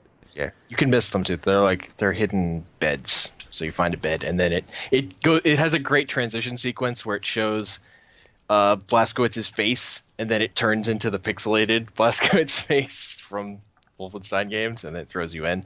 I also love their remix of the song from Castle Wolfenstein 3D. So is That it was- levels from 3D, or is it kind of new levels in that old style? I think it's new levels in that old style. I was Cool. trying to look it up, and no one was saying anything, but I think they're new levels in that style. Cool. Yeah, I really like it. it also sort of pointed out to me what I liked about old shooters was before like I mean it's not even true of a lot of old games, but I really like about Castle Wolfenstein is like the way the enemies stand out in the color palette, Yeah, because I feel like in the old blood, like a lot of times I can't find guys because they blend in too well. Like I don't see enemy things aren't as clear as I they're sort like of wish black on a gray area. Yeah. yeah, they were. Yeah.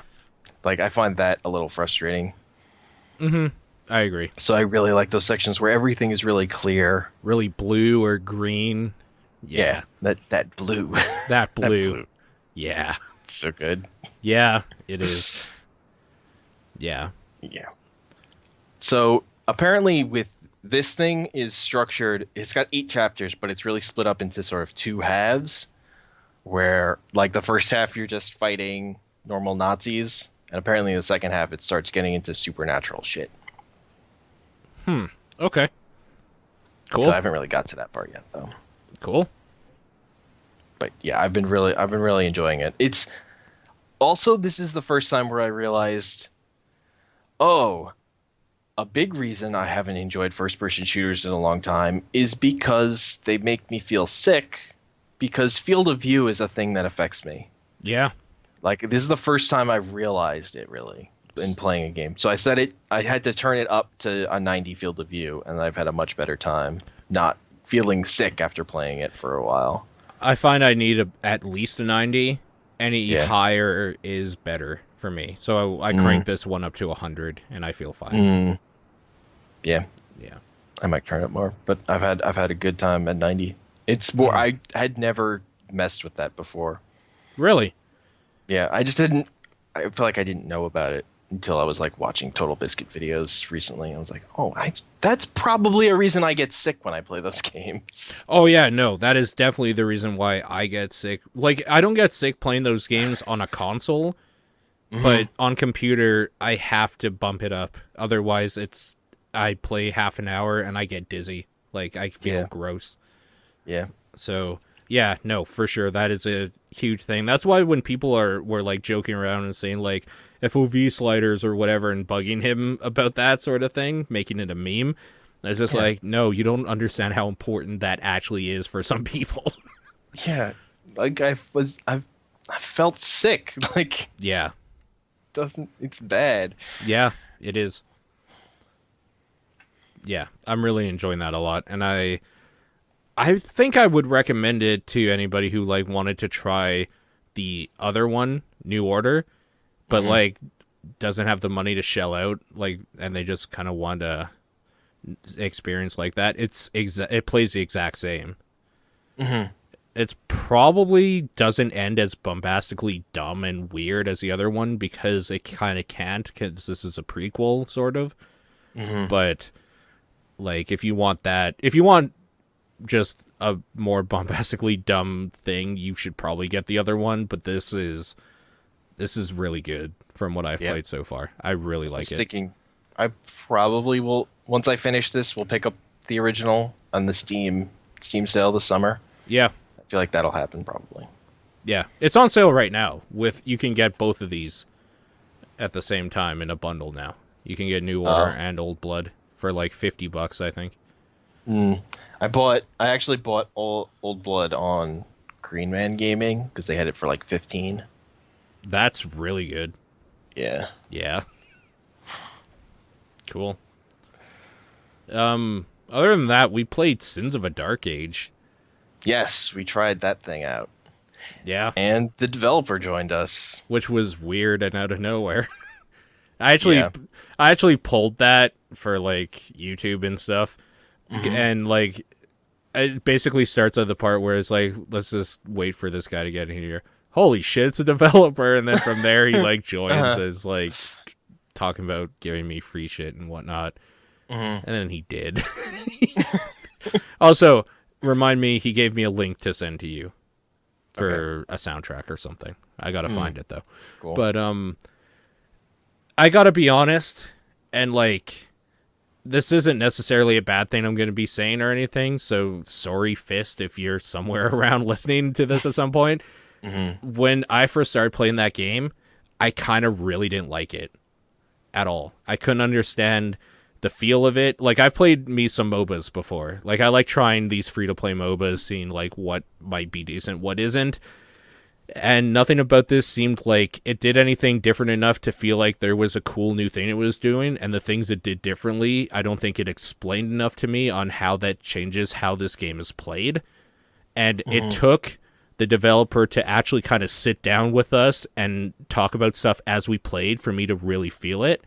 That being said, when I learned how to play the game, it felt really good in a weird way, albeit it still feels really slow, like really slow. Yeah. But It's also because we've been playing so much Heroes, which is really quick. even in like a normal standard though, I don't Yeah. think we played any games that were less than 55 to an hour. They were all quite long, which is Yes. fine. But my biggest downfall with it is that I don't think it gives you enough information. Like, we needed the developer to sit down with us and tell us, like, stuff about it on how to play. It doesn't give you enough of that information up front unless you play a lot. Like, Yeah. so, Yeah, I mean, it's with MOBAs in general, when you're that one game takes, if one game is taking an hour, like, you're never going to have a full grasp on that kind of game in one game. yeah, Just not going to happen. And that it takes that long, that's a real ask on players. it really is. Especially because other MOBAs that, first of all, are just bigger and always will be, because League of Legends is not losing steam at all. Yes, no. Dota isn't losing steam, but it's not gaining as much as League of Legends. It's still, I mean, it's still in the upswing. They're going to raise Yeah. more money this year for the international than they did before. Yeah, like, that's still going. Heroes of the Storm is like a new contender that does it differently enough that it's kind of fresh in a way. Yeah. So when you're kind of introducing a MOBA that feels slower, is harder to understand, like, the play style of it, and just all in all, like, it's asking the whole game is asking a lot of people, but I feel like if you really like MOBAs and you kind of want to try something different with, like, the mechanics that you already know from League or Dota, you should probably look at this and just keep in mind that you have to learn. Like, there is stuff to learn about how that game's pacing is. The big thing about it, I guess we should explain why, Yes. is that unlike most MOBAs, in fact, unlike any MOBAs, this has kind of a questing system, like an objective system in it, but whereas Heroes of the Storm objective system is small little camps you can take to kind of help the push and stuff, and basically stuff to help push your opponent down faster. The stuff in this kind of is stuff that you will send one or two people to do separately, or maybe have to team fight and also fight them so that they cannot accomplish it as well. So you're kind of splitting your forces on whatever you want to do. Like, maybe you want to take 2 guys to make sure this escort mission goes fine, and then take 3 guys into the jungle to kill them on their escort mission. So you're kind of splitting it up, and the payoff isn't as big as something like Heroes, where you all of a sudden get these spiders that push walls down almost instantly. Like, it's basically like a incremental power up or an item it gives you that'll make you stronger. And it gives you gold to make up for missing gold from laning and stuff. Yeah, exactly. So it's really interesting because they put these RPG elements in the game, but that's what makes it slower and harder to learn. Yeah, because there's like a rhythm to it. There like is. you have to learn when you have the opportunity to go do this quest, or when you should be ignoring it. Because really, they're optional. They are.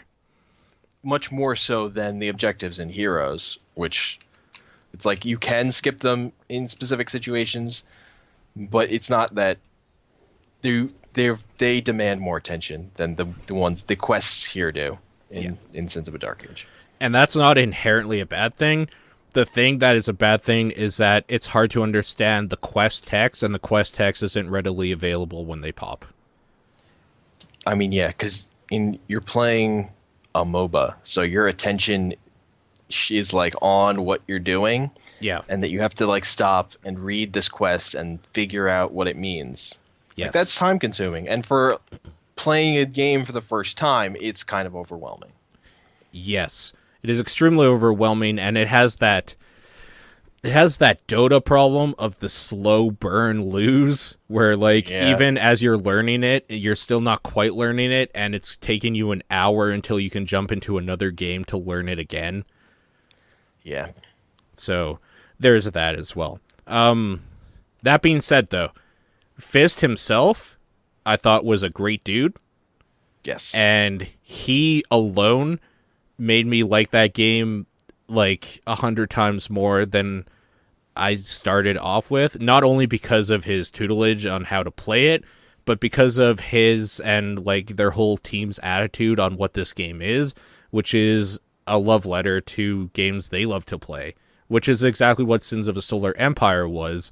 So they like there's the video up there, you can watch it if you want, and he'll say it in his own words, but basically he was saying this is like they were really into MOBAs, they wanted to make one, so they did.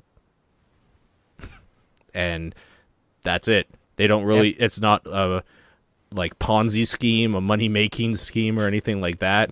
In fact, they're likely going to lose quite a bit of money out of pocket to just make this a reality, but you can never pay a dime in it. You can get all the skins you want by crafting materials and playing a lot, or you can buy keys for and chests and stuff if you want to take that way. The heroes will always be free to play, all that sort of stuff. So yeah. Yeah. I mean, for this game, with this game to succeed, it just needs a small community of people who are into it and play it.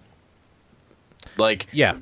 so that if you sort of like it, you can just hop in and there is like a dedicated group of people who play it.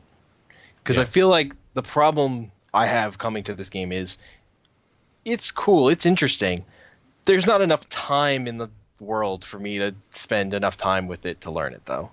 Like, I'm too invested in Dota and Heroes and wanting to play a little League. Like, there's too much stuff that games of this type, even around beyond other games that I want to play, to really give the time the game sort of deserves by its quality. Yeah. Not to mention you have to take a few hours every week to talk on podcast.burningbarrel.co. Yes. There are only so many hours in the day. Yeah, there are. And this game is asking a lot of them. Mm-hmm. And But- like, even though it hits those, but like the key is it hits those marks where when it's going good and it's hitting its high points, it's fun. It is. Like it achieved, like they did it. They pulled it off. They made a good game. Yes. Not to say it couldn't use some more work, and they know that, and they are working on more stuff. For sure. But the thing is, if this was like the MOBA that you're into right now, you could do a lot worse. You could honestly do a lot worse. It's quite solid for what it is. And Like whatever imaginary line there is to, did this game achieve the minimum, what it had to do? Did this achieve what it needs to become? They crossed that. They did. Well, if there's like a line for the minimum of did this game achieve what like it needed to do, they blew past that. I don't know, because they did a lot. What's really the really impressive part of this game is like the features, like the settings stuff and the Twitch integration, the replay stuff. Like they pulled all that off. It makes me more annoyed at Blizzard for how little of that stuff is in their game still. Yeah, so again, this is stuff that he was saying, and I haven't gone to tinker with it myself to really give a good explanation on it, but it sounds like through the replay stuff, and even the in-game stuff like that too, for people that like stats, like, you will love this game, because there are stats for everything. There's the combat log like you would have in WoW. For every single action that happens in that game, you will see numbers and names of what's happening and all that sort of stuff. There's a replay feature, apparently, that works kind of like Dota, where you can choose characters, follow them, see like all the stuff they do, everything like that. And the Twitch integration is so fantastically superb that it's something I think Dota should steal. League should steal. Every single MOBA should steal. So, Path of Exile was also another game that did Twitch integration very good. And it does a lot of the same things, but with one big thing that I'll get to in a second. The Twitch integration is you sign in through the game, and in Path of Exile, you could actually just start streaming from the game. You didn't need like a secondary source, which I think is something they could implement in here. But other than that, your Twitch chat will appear in the game. You can type in it and all that sort of stuff. The big thing about it, though, is that you can give away prizes to people who are eligible in your chat, like randomly. And that is a great way to build up, first of all, goodwill for your whole fan base, but letting people really get out and like become streamers or something. If this game got to even half the amount that League gets, okay, let's be more realistic. Even like a fraction of what League gets. Yeah, I was going to say, let's be realistic. If it got half the amount of people that HOTS gets right now, like maybe a couple thousand or something watching at any time. Yeah. You could actually start streaming for a living if you're really good at this game, and you could develop a community, you could give stuff out to people and all that stuff, and you would just exponentially grow in their system, because there's also a watch tab in here where people can vote up streams that are going on right now. So more people that go to that watch tab, it'll be on a list. We'll click on that stream, maybe take a look at what's going on, and then more people will come. And they really did a good job on fostering a community feel with their game that makes me so fucking angry that not every other MOBA has done. Like, it's actually infuriating. Yeah, it seems like they're doing a great job with their community stuff. Yeah, Which they is fucking really important for that kind of game. And just on a personal level, playing with the dude and him getting excited at plays happening in his own game is just so heartwarming. Yeah. To see that developers don't just like get jaded and hate their jobs after seeing nothing but code for years on end. That he was like dealing with legal shit or whatever. Yeah, just like him jumping in, playing, and like, that's my boys, and getting all excited and stuff. Like, it was great. Yeah, it was really good. So I want to say, like, people should check it out if you want to check out a new MOBA or something, because it's solid enough. But also, just to support these guys a little bit.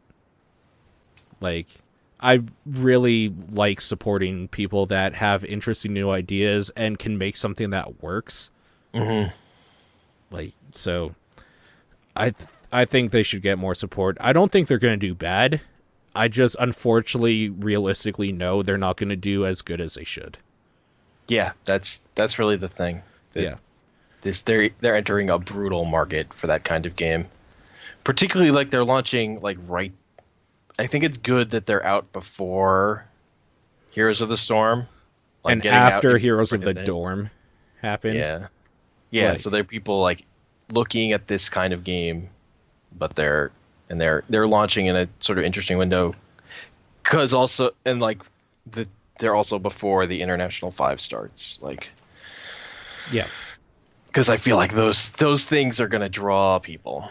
They are. Yeah. Also, in that same train of thought, as I brought it up before, Path of Exile does some great Twitch integration as well. Path of Exile is a great indie version of what Diablo 2 would have been, like, if it had gone more serious and into a new generation. And that is a game people should check out if you like the point-and-click Diablo dungeon adventure type stuff. That game is quite good. I really like it, so I recommend that as well. I mean, the obvious transition here is we should talk more about Heroes of the Storm, because we play that too much. I like that game way more than I should for what it is. I know. It's like, like in every way I can say Dota is better, but I'm having so much fun playing Heroes of the Storm every day. Yeah. A lot of it has to do with that we have people we have cool people playing it with us. I feel like that I can always find. I was playing it tonight because Vel and Steven were on. Yeah. I was like, yeah, I'll play with you guys. Like, just that there are always people who want to play that game right now. I'm like, people playing a MOBA that I like, that I can play with. Like, yes, this is all I want. Yeah. This is all I want. It felt like there was a time that Dota had that as well, but that time seems to have gone for me. A lot of people I knew that were playing that with me, like some of them still play, but for the most part they don't. Dota for me was always like just finding other people who were playing it already that I was then meeting them through the game and having an okay time with them. Yeah. And I mean, these aren't exactly new people we're playing with, so that helps. Like, we already have a repertoire with Tony and Ben, and, like, you do now, but I knew Steven a little bit before. Like, Brad I've known for a long time, and he's been playing this. Like, these are all people we already know we like playing with, and they just happen to be playing this game as well. So, yeah, it's been really cool. It's achieving the Blizzard thing of people are playing this game that wouldn't play this genre. Yeah. It was like when I mentioned Sins of the Dark Age to them, and people were like, nah, just because like they weren't going to commit to another MOBA. Like, even playing a game of a free thing, it's a thing. It's a hard sell. Yeah. Like, because already, like, people that are learning this as their first MOBA, I feel like they're saying, I'm having enough trouble learning this one game. I don't have like the energy to go and try and learn a whole nother one that's different in certain ways. Yeah. Yeah. Like, if you can't sell them on the two biggest ones, Dota and League of Legends, from this, like, Sins of a Dark Age takes the biggest backseat. Yeah. Like, it's not even a backseat, it's like the back of the school bus or something. Yeah. Yeah. So, yeah, I get that. Otherwise, Heroes of the Storm has continued to be good. I think it's weird. So there's this problem now where I feel like we've run into too many people to play with at certain times of the day. It's true. That, like, I'll log on, and if I just see 5 people in the channel, I'll log off and do my own thing. Because I just, like, I kind of don't care. I've had my time with MOBAs, and I still have my times with MOBAs whenever I want to. So I don't feel like I need people to play this other one with, sort of thing. Whereas I know, like, Ben gets more out of it, or, like, I know for a fact Tony gets more out of it when he's playing with, like, friends or whatever that they know. Whereas, like, I could jump into Dota if I really wanted to play MOBA, and I'd be fine solo queuing. I would not like it as much, but I would be fine doing it. So yeah, I'll leave, like, if there's parties already, I'll leave them be, and I'll just go find my own thing. That's totally fine. Custom matches, even though you can do the 5v5, I don't know. There's still something about it that feels lackluster to me. I think it's the fact that you get nothing out of it, which makes sense, like the XP. Yeah. And but it's sort of I want draft. Like, I wish if it was a custom game, just allow us to draft out of your whole pool. Who cares? You're not giving us anything out of it. We're not leveling characters. So yeah. I really like the draft mode a lot. Yeah, it's really good. Yeah. Speaking of draft mode, there's going to be a tournament going on. Yeah. And Vel was the last one to find out that he was going to be on the team, because I notified him on Twitter. Yeah. Steven said he can't make it, though. He has a wedding to go to that weekend, he just found out. He realized. Well, so there's a slot open. I am going to have to kill him. He's dead to me. We're done. Steven and I are done. That is outrageously disappointing. Yeah. If anybody wants to join a team for Heroes of the Storm, we might have to actually get bread now, like, to fill that spot. Which is going to be kind of weird, since, like, that's a weird favoritism sort of thing. Especially since we're the, like, first people to join his group on Facebook. And then he's like, hey, I'm with this team. Yeah, I don't know. We'll look for somebody else first, maybe. Yeah. But, Ham on the Core, is that what we're... I think is that what he's going with? That's the tentative title. Yeah. I'll put a tentative title. So that's going to be happening, I think, June 6th at 7 p.m. Mountain Time. So 9 p.m. for you, I believe. 8. Mountain Time's 2 hours. Pacific Time's 3. What? I think. No, Mountain Time right now is 2 a.m. Yeah, it's 4 a.m. here. Yeah, That's 2 hours difference. yeah. So he's going to start at 7 p.m. Mountain Oh, Time, which is you 9 said p.m. for you. 6 first. Oh, no. I don't think it was ever 6. Okay, that's what you said. Okay. Oh, okay. 7 to 9. Yeah. Yeah, 7. Yeah. Okay, anyway. so Time zone. Great podcasting. So that's going to be happening, and he will be streaming that as part of Smash Logic and all that stuff. So that is going to be interesting because, first of all, I hope there's a decent turnout, like that there's a few teams. And second, I really, really hope we do okay because I am going to be super bummed if we get beaten by people who are like, this is my first MOBA. I might go hang myself. Like, the week before that happens, if that happens, that might be my last podcast because I will have blown my brains out Saturday night. I don't know why, but that would really bum me out. And whatever. It's whatever. Getting way ahead of ourselves. I'm looking forward to it. Yeah, that would be fun. Yeah. Because I don't think I've ever done an official, like, tournament for a MOBA. Like, played in it. I've definitely watched a lot of MOBA tournaments, but I've never, like, played in one against other people that you don't necessarily hate or are Russian. Yeah. Yeah. So that should be fun. I'm really looking forward to that. Do you have any ideas of picks or whatever? Not to give away, like, secrets of the team or anything, but... Yeah, just that I think Illidan is the best assassin right now. I was trying out Vala. I've been playing her more Yeah.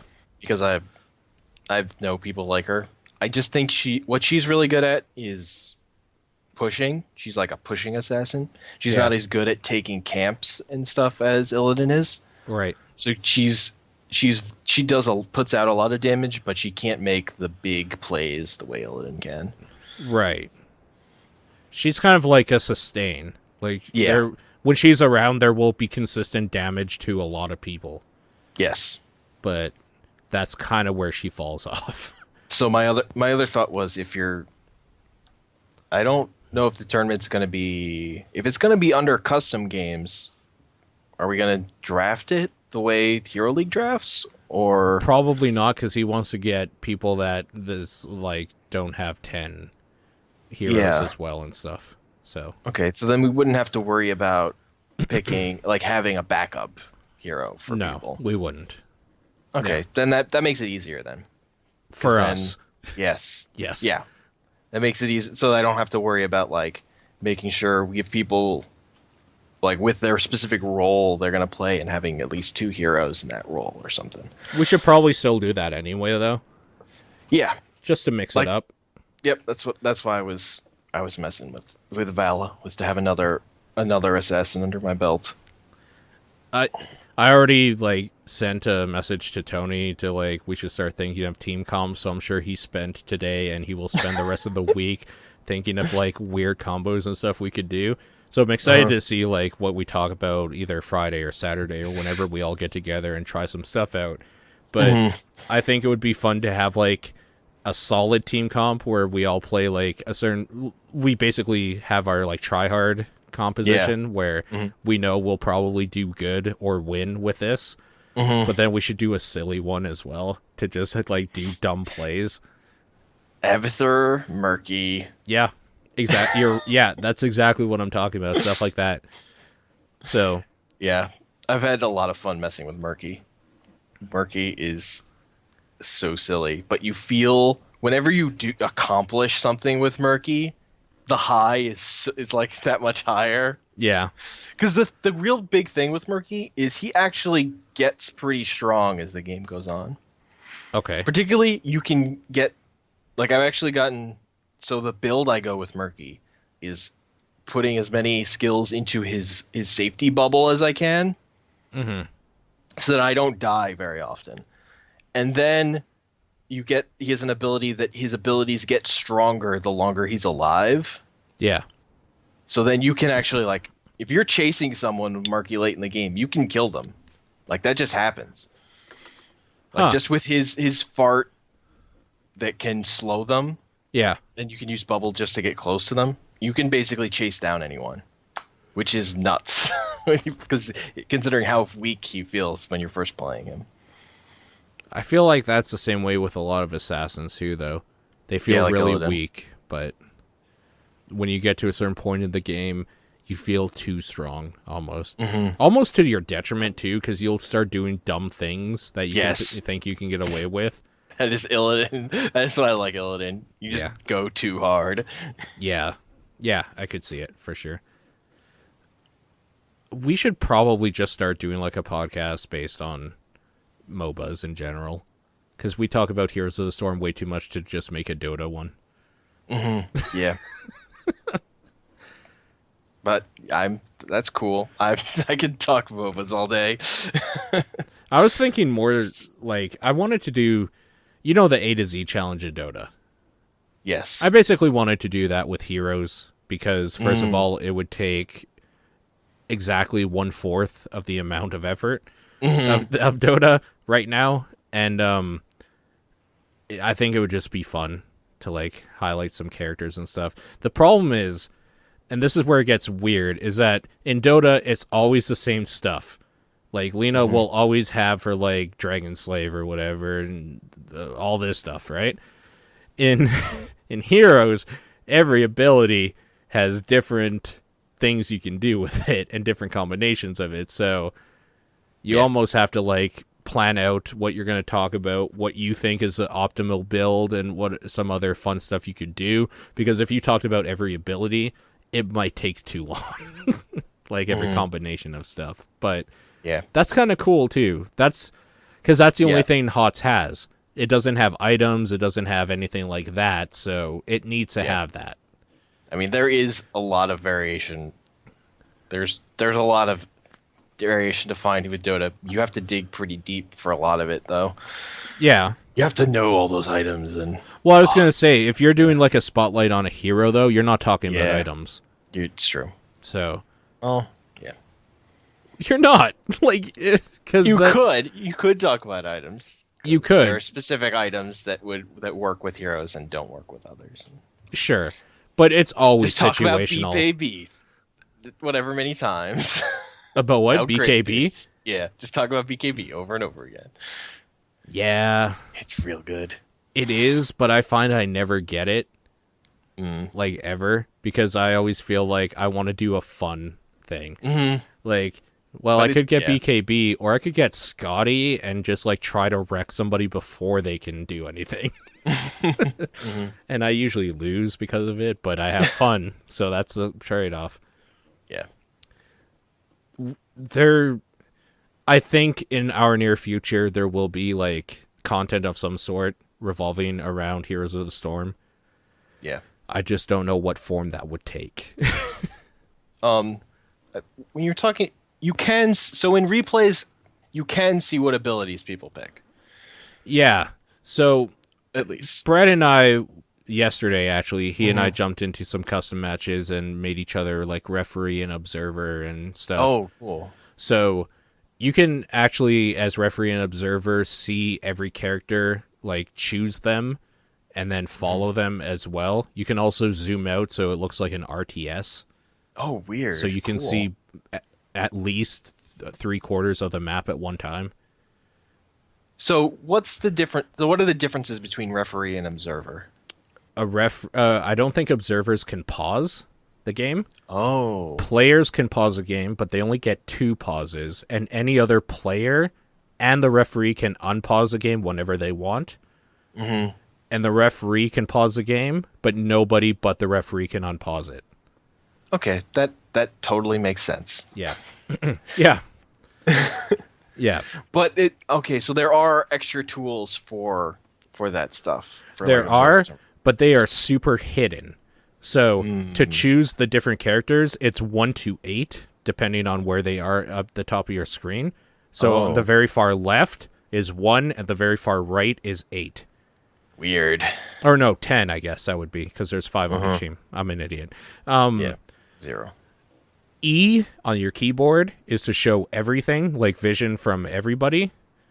If you choose either one side, like looking at specific people, you will only see their vision. Control S, I think it is, or maybe it's Control Z, will zoom out.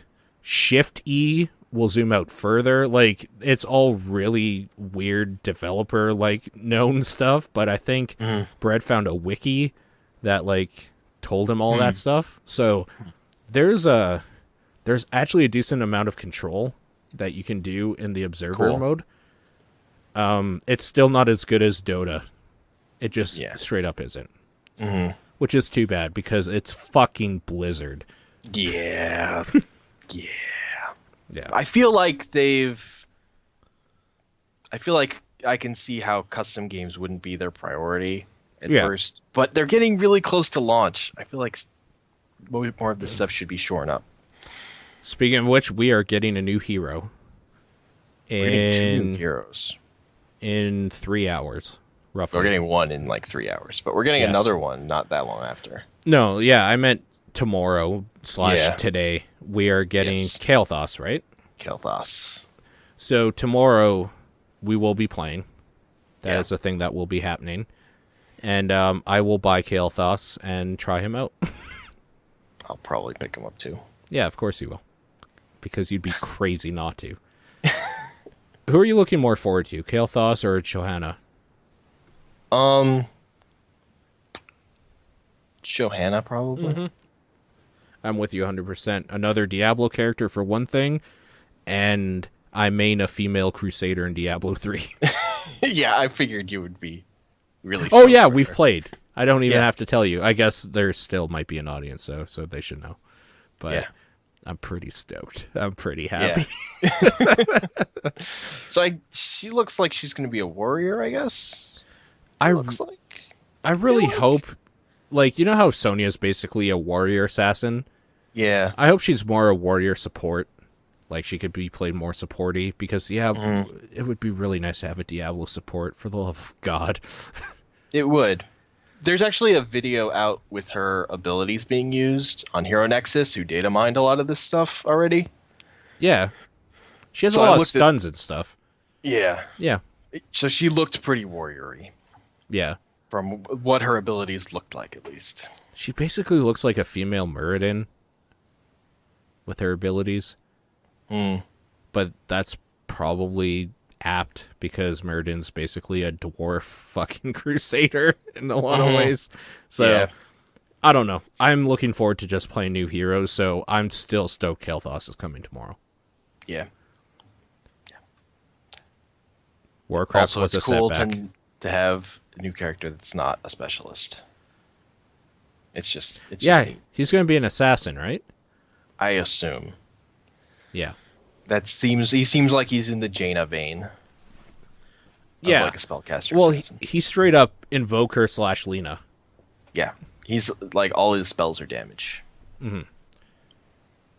Like, it's no surprise he has Flame Strike, right? Because it was obvious he was going to have that. Like, that was going to be an ability, because skill shots and stuns and stuff. Yeah. Like, yeah. Okay. I'm really excited to see just new ultimates, new people.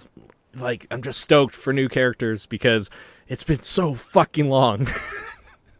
It's been a while since Sylvanas went live. Wasn't it February?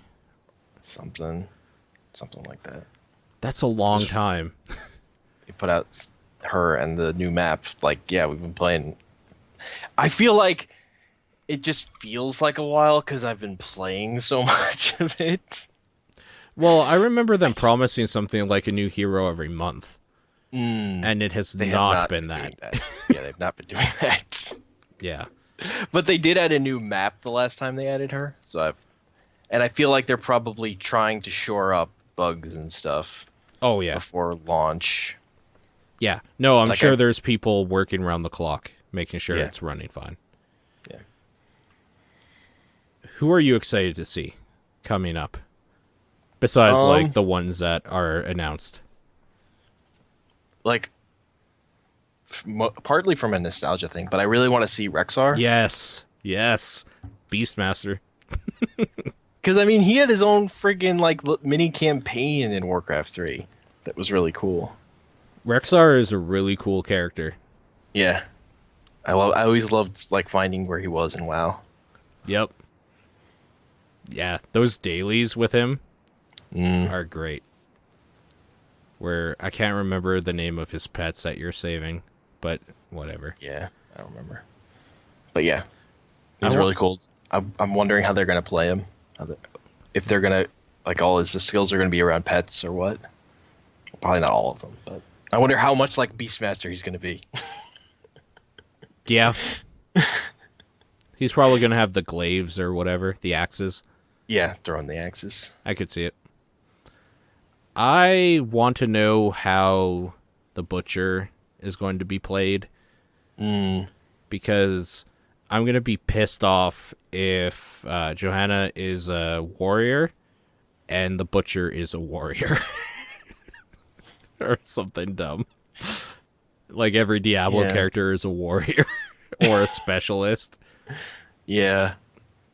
I feel like it's like the kind of characters they're working with. I guess. I don't know, man. They need that support. They need that Diablo support. Because Leoric's going to be a warrior. I don't see how he cannot be unless he's a specialist and raises skeletons to push. In which case, he is a specialist Diablo character. Yeah. So who from Diablo do you think would make sense? Johanna. Johanna? Because the Crusader class in that game in general is basically a fucking support. It is a support tank. So, I don't know, man. Like, I don't know. I'm worried. I kind of hope she is a support.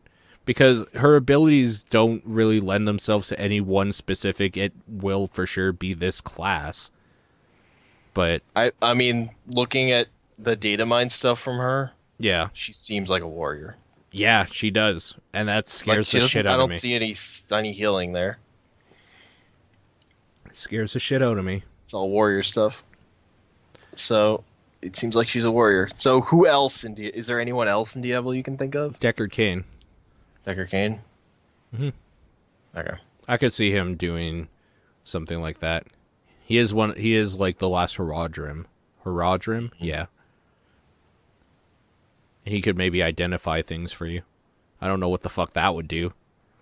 I still think, like, I said it before, if they put Deckard Cain in, identify would have to be basically like an ultimate or something, and basically just show, like, every area on the map that the enemy is or something like that. I feel like there's a rumor that Deckard Cain was going to be in as, like, they introduce announcer pack stuff. That might be it, but they also data mined character named Deckard. There was a string in there, like player name or character name. Deckard is in there. So if that would make sense, then yeah. But that could also be like a character announcer pack. Yeah. I think I would actually get angry if it was an announcer pack because he would just get really annoying. Yeah, it's hard to. They're attacking what makes your it core. good? Fuck off, Deckard Cain. Why don't you identify my fucking balls? I have identified that the other teams identified that your fort's health is low. They're still going to run into the problem where even if they added, say, another 20 StarCraft random Blizzard stuff and Diablo characters, they're going to add another 100 Warcraft characters for that 20. Like, yeah, just Warcraft is so much bigger. Yeah, that it had to be for what they made. I mean, also because Hearthstone. Yeah, but Hearthstone's just kind of like it's not canon, so. Yeah, but I mean, it's Warcraft stuff. I want to ride Deathwing like, as a mount. That'd be cool. Onyxia Whelp mount. That would be pretty cool. I can't believe they're doing the Hearthstone card. I really like my Onyxia Whelp pet in Wow, that's a cool pet. My favorite pet is the Corehound pup. The Corehound pup is great. It's adorable for one thing, Yes. but also because I use it on my hunter, whose normal pet is a Corehound, and whose mount is the Corehound from the Molten Core raid. That's great. Yeah. And she has, like, I can't remember, I think it's the Radiant armor plating or whatever, or mail. So it's Corehoundy looking, basically. That's great. But also sexy because she's female. And that's how it goes. Quality theming. It's pretty good. I felt pretty good about it. Especially since the Corehound pet is actually pretty good for soloing. So I'm not like sacrificing, I'm not getting like a tall strider or something. Sacrificing damage and all that shit for peck or anything. Like the Corehound can actually do some shit and can tank quite a bit. So yeah, no, I'm pretty stoked about all of it. So dumb. I feel like they're probably gonna be doing StarCraft stuff again when Legacy of the Void is getting closer. I feel like Yeah, Phoenix, right? Like he's the next one. Yes, Phoenix has to be in this game. Yep. Goddamn. Yeah, he will be. I'm sure he will be. Yeah, they're probably saying that for Legacy of the Void because Protoss. Phoenix is really cool. Phoenix is awesome. Yeah. Yeah, he is. I wonder what kind of Phoenix they'll have. I don't know. What would you want to see, I guess? I'm not sure. Like if it would be I feel like Dragoon Phoenix maybe. I agree. Just because Zeratul is already a melee type. Well, he's already the Dark Templar. Yeah. And then you already have Tassadar. Yeah. Like you're getting a bunch of the kinds of classes that they have. You just don't have that the mechanized stuff yet. Right. Exactly. The like Blizzard character that I really want in the game is Edmund Duke. Yeah. I want Edmund Duke.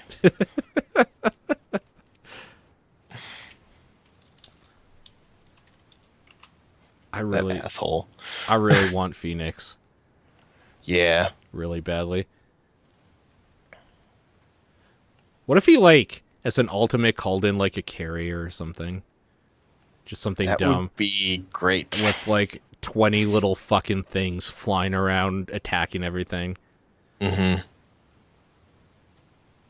I'm a little bummed that when you call the battle cruiser as it's Raynor, right? As the ultimate, that you can't just use the Yamato gun like to destroy a building or something. Like that should be your level 20 thing that you can change or something. Yeah, the Yamato cannon should be a thing because that's the best part of battle cruisers.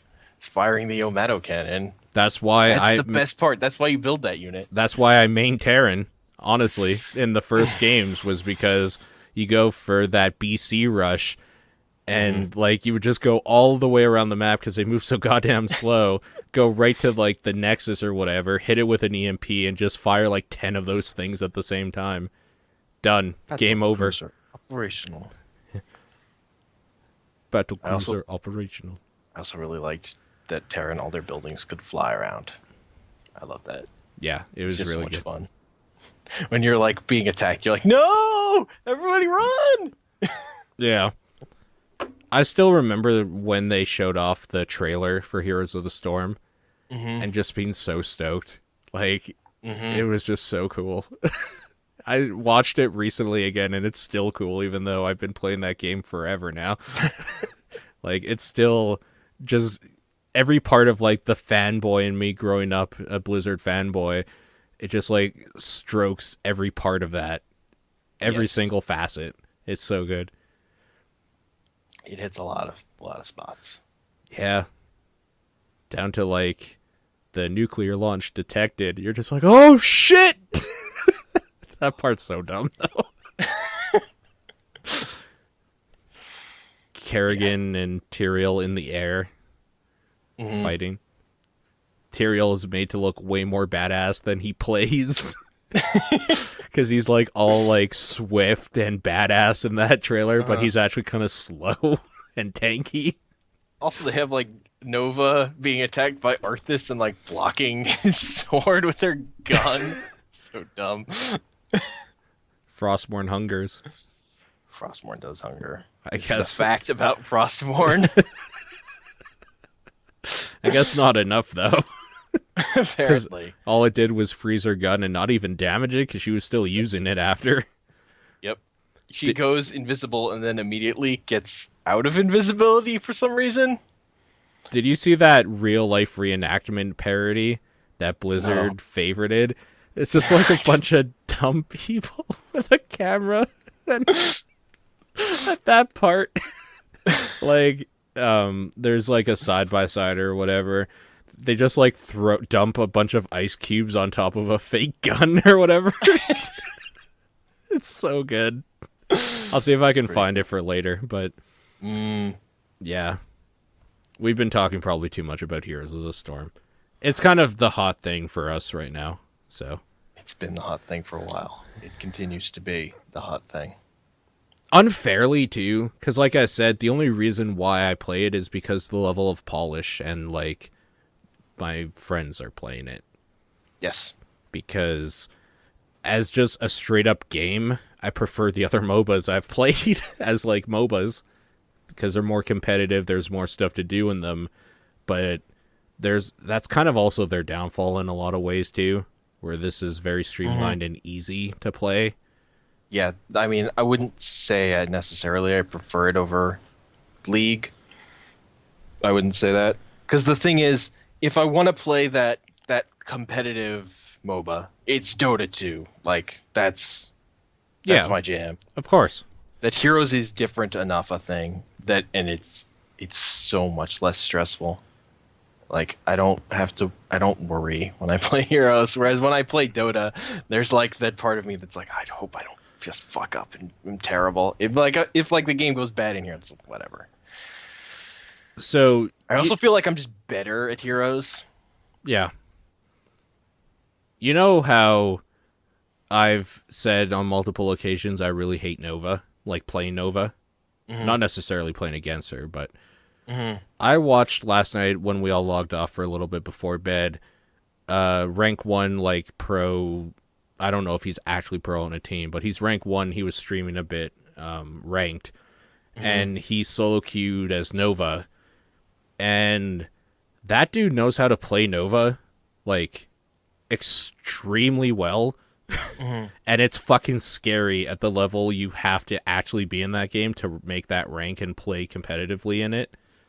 Because, I don't know, man, it's weird. He would, like, just look for an opportunity, and then when, like, a group fight happened or whatever, he would find the one guy that was off just by enough that the rest of the team couldn't help out, and just, like, would throw a clone up, hit him with, like, that ability that makes your attacks way slower but do way more damage. So he would take that, and he would, like, hit them with that, put the clone in a part where, like, behind them or whatever, so they would kind of be, like, blocked in or confused as to which one was the real one. Yes. And then call down the laser attack all at the same time, and he would one-shot any hero in that fucking game. It's stupid.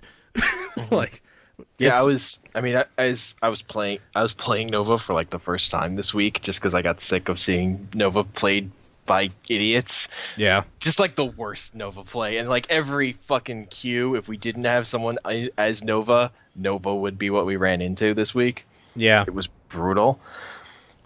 So I just started playing her. And like I still felt like I wasn't playing great, but I started to get the hang of, like, figure out how she could be played effectively. Yeah. It still sort of bugs me. She can't affect the game in enough ways for me compared to other heroes. Like, she's specifically good at one thing. She's not a turn the game around hero at all. Exactly. She's not even really a follow-up hero. She is like a ganking initiator hero. In a game where kills don't really matter. That's the weird thing. Yeah. Until much later in the game, where they matter because you're knocking out the opponent for a minute. Yeah. Because a But, minute like- in that game feels like fucking forever. But like to that point, it really matters how you've been playing the rest of the game, because if Yeah. you're 2 levels behind, she's not going to be one-shotting people or killing them easily. Yeah. For anybody who might want to like check out the guy I was talking about, his name on Twitch, and I think in like other stuff too, is Chu8. CHU and then the number 8. So he was playing Nova quite well. Then he started playing Tyrande, and he was really good with her too, doing like the stun combo with Stitches really well, even like a random Stitches who he wasn't in comms with, Cool. which was pretty cool. Like he would see the hook come out and then just would plan it. As soon as it landed, he would shoot it up like right where Stitches would like it would hit, and it hit like every fucking time, and I was just blown away. But then I figured that he's probably matched up with other at least rank 10 at the very maximum players, like people that know how to play. So Yeah. that makes a difference too. Like when everybody's on the same level of like knowing their part and stuff, huge difference. I mean, even for people you're playing, like there's a reason Yeah. people who are good at fighting games don't like playing against button mashers. Yeah. It's because they're doing weird shit. Like, Yeah. they're not doing stuff that goes to the meta, where like part of their understanding of the game when you're at a high level is understanding what your opponent's going to do. Yeah. And then when somebody's just running around all weird and then Murky comes out of a thing, you're just like, what? Yeah, it's actually I can't live down the time I lost like 5 matches in a row to my girlfriend in Soul Calibur 4 who was button mashing. And I was so fucking frustrated. I was so angry. And I still get called out on it to this day. Because it's like the one and only time. Uh-huh. In that game. We stopped playing games together. But anyways, yeah. So Heroes of the Storm continues to be a thing. It will probably continue to be a thing, at least until they stop announcing new characters that they want to add and it grows stagnant. So it has a pretty big shelf life as far as I'm concerned, because Blizzard has a lot of characters they can add. Yeah. Other than that, you've still been playing Necrodancer? Yes. So I'm still stuck on. I still haven't beaten Zone 4. Yeah. I finally got to the final boss, who's easily the hardest boss. Which in that one game is it? so far. I forget what his name is at the moment. Fuck. What does he do? So there are like 4 bells in the. The thing is, I don't even know how to beat him yet. But there are 4 bells in the arena, and whenever they're hit, a monster will come out, and it's usually like a strong creature. Like the Nightmare Horse is in one, a Minotaur guy is in another, Blue a green dragon, a green dragon is in one, and then the last one is that ogre with the giant piece of wood who hits really far. Yeah. So he'll hit those hammers, and when he hits them, he hits the bells, they break. Yeah. And then you have to kill. I think you need to kill the things in the area, because he's basically invulnerable, as far as I've gotten. There's also in the upper 2 corners there are coffins that spawn the skeleton unit at regular intervals. Okay. So he'll destroy those, and then like you can hit those bells too, but that pops a monster out and the bell is still there. So I don't think you're supposed to do that. I think you're supposed to let him hit it, because when he hits the bells, they break. Okay. And once all 4 bells are broken, a gong appears at the top of the screen, and then his attack pattern changes, where instead of just walking around and attacking normally, if he's in the same row as you or column, he'll target you, and then on the next beat, zoom all the way across the room to smash you if you don't move. Okay. So you have to dodge all this shit and try and clear out, and I haven't been able to do it yet. So I haven't gotten past that part of the fight, so I don't know if there's what you have to do after that. I was like practicing it, but within practice, I was doing just with trying to feed it with just a dagger Oh to god. make my sure so I was really good at it. Yeah. And I haven't cleared that yet because it was basically I finally got to him and then I died. I'm like, fuck. I had good gear. And You were Jedi training with a dagger. Yeah. So then I unlocked the ability to practice against him. So I was doing that. Cool. So that game continues to be fun. They actually patched it at the start of last week. Like they added in one new permanent purchasable thing. They added in an extra heart you could buy for 12 gems. Okay. Also, I spent time this week I went back to Zone 2 and there's one of those, the broom in the bottom right that's on the bottom is locked until you find a person in Zone 2. Like you had to find a key, a glass key. So if you got hit once, the key broke. Yeah. And the key was in stage 1 and the cage was in stage 3 in Zone 2.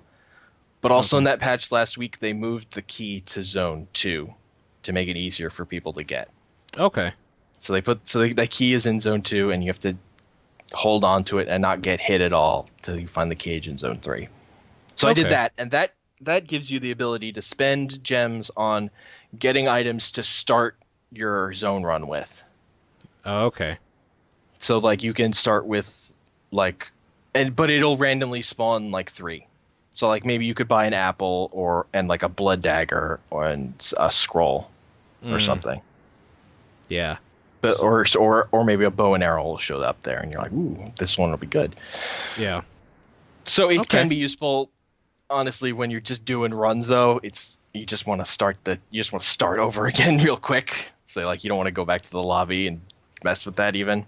Yeah. Yeah. But it's a cool thing to have. I like that as a feature because it gives you something else to spend some gems on once you've bought everything, which I have. Yeah. Fair enough. So that is taking up more of your time. Yeah, I'm still that sense of a dark age is asking for. Yes. I've spent like 9 hours in Crypt of Necrodancer. That's quite a bit of time. But that game's really good. Yep. Yeah. Other than that, Splatoon. Tell me why I should care about Splatoon, because everything I've seen of it, I've been like, meh. Because what I like about it is that it's a shooter where you don't care about kills. Yeah, okay. Like it's all about like the painting stuff, so it's about controlling territory. So that gives it a different dynamic than any other shooter I've played. So it's cool. Like they found a way to make a shooter different. That to me is a lot. That means a lot. And their online, all their online stuff worked, which is kind of surprising for a Nintendo game. Yeah, it is.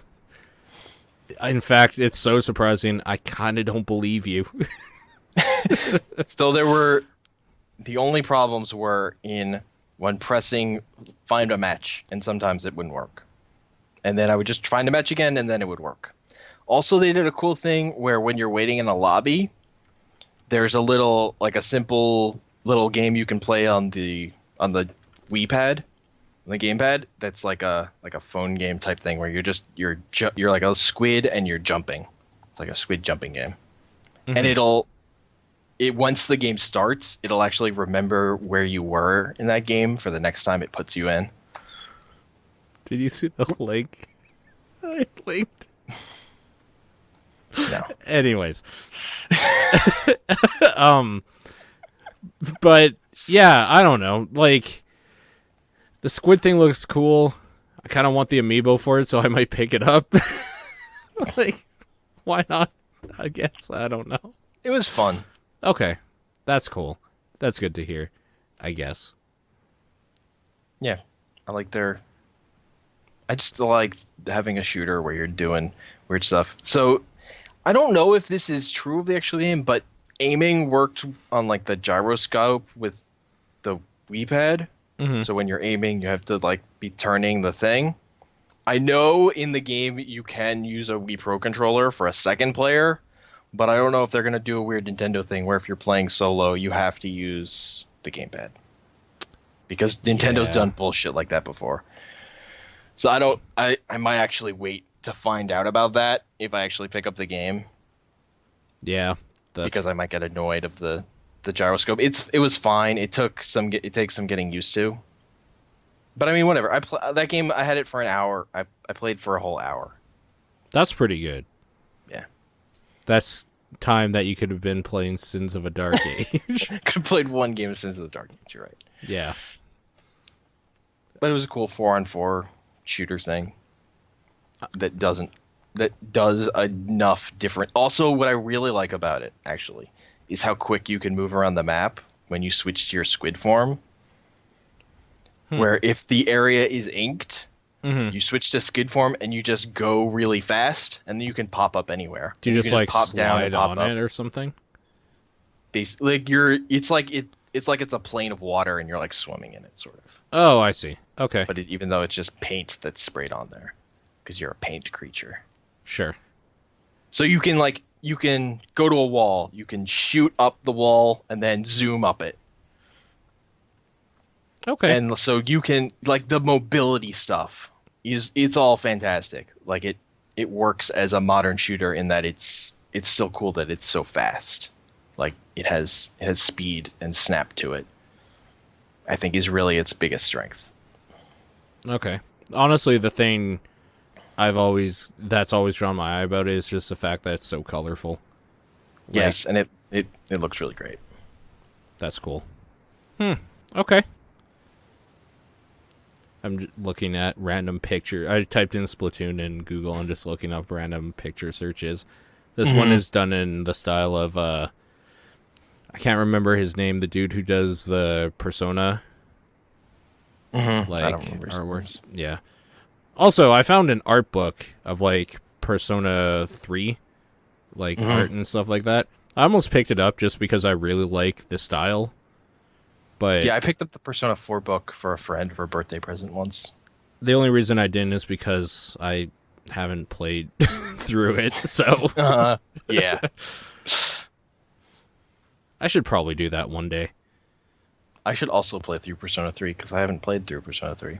I've put like some number of hours into it and then hit the wall at the beginning because those games are sort of hard up front. The problem is if I play Persona 3, that's time I could have been playing Sins of a Dark Age. It's true. See, these are the problems you have to think of when you're releasing a new MOBA. Also, I picked up a game that I haven't beaten the first one of yet. I picked up Devil Survivor 2 Record Breaker, which is the 3DS remake of Devil Survivor 2, because I really like Devil Survivor 1. Mm-hmm. But I still need to finish that game. What if we played through Persona 3 together? Not like at the same time. Well, at the same time, but not like together. Uh-huh. And then every week is just like play up to like this part or something. I could do that. And then we'll do like every week a segment where we talk about the last part we did. And Yeah, that would get me to play that game. that's probably what it will take to get me to play it. Mm-hmm. Or maybe just like a full other thing with that so we don't spoil it for anybody who doesn't want to hear it. Yeah, if we did that, we should probably do it as a separate thing, I think. Yeah. I've been wanting to bring Retro Kill Screen back. I mean, I loved Retro Kill Screen. I think that was the first thing. I think I listened to that before I started watching Four Idiots. I think that was the first thing of yours. Oh shit, you actually watched Four Idiots? Fuck. Yeah. I feel so weird now. I feel guilty. Last time you could have been learning Sins of a Dark Age. No, it isn't. That game wasn't out yet. Yeah. I will say, like, it's a big reason is because, like, John was part of it to get people in, but that's still the one people say, like, is that coming back? And the answer is always no. Well, it seemed like the problem with Retro Kill Screen is you guys wouldn't find the time to play the games a lot of the time.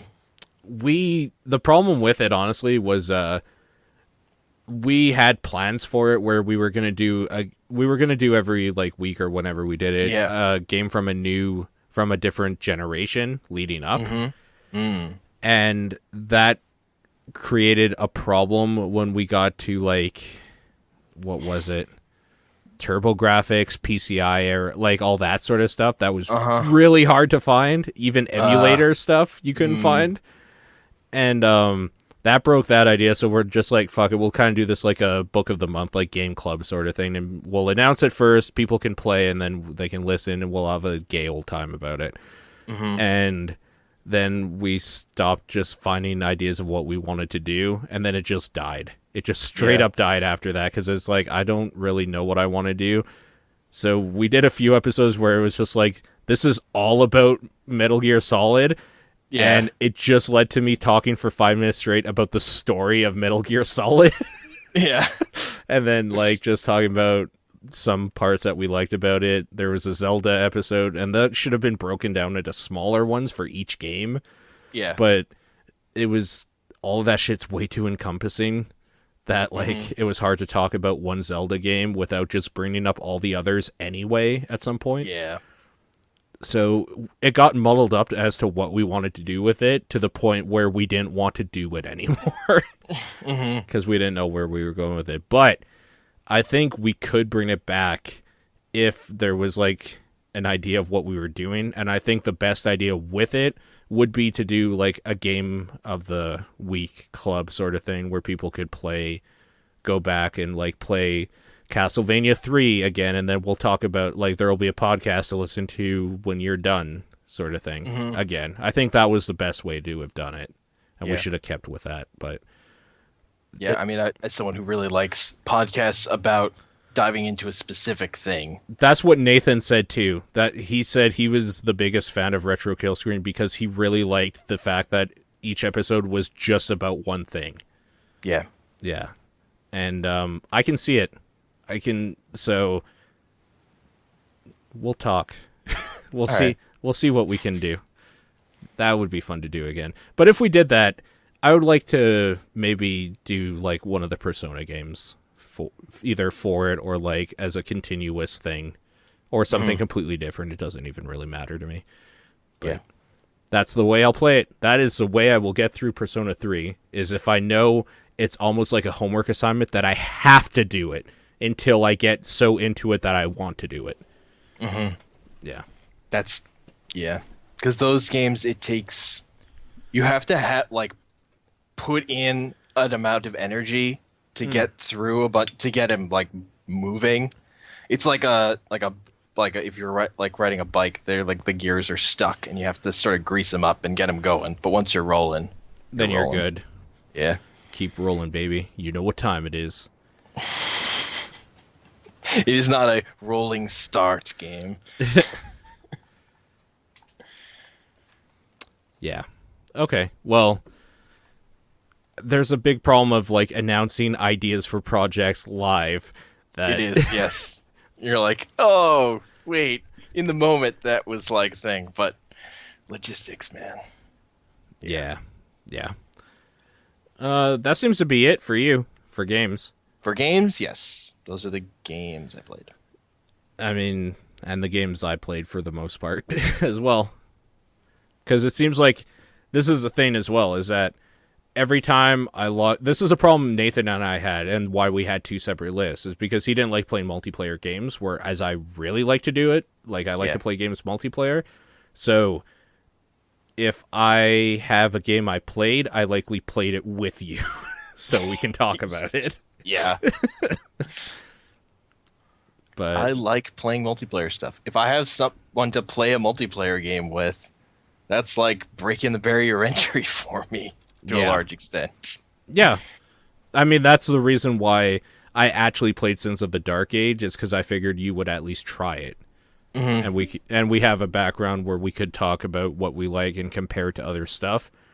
And then randomly we got like an angel sent from heaven to guide us on how to play it.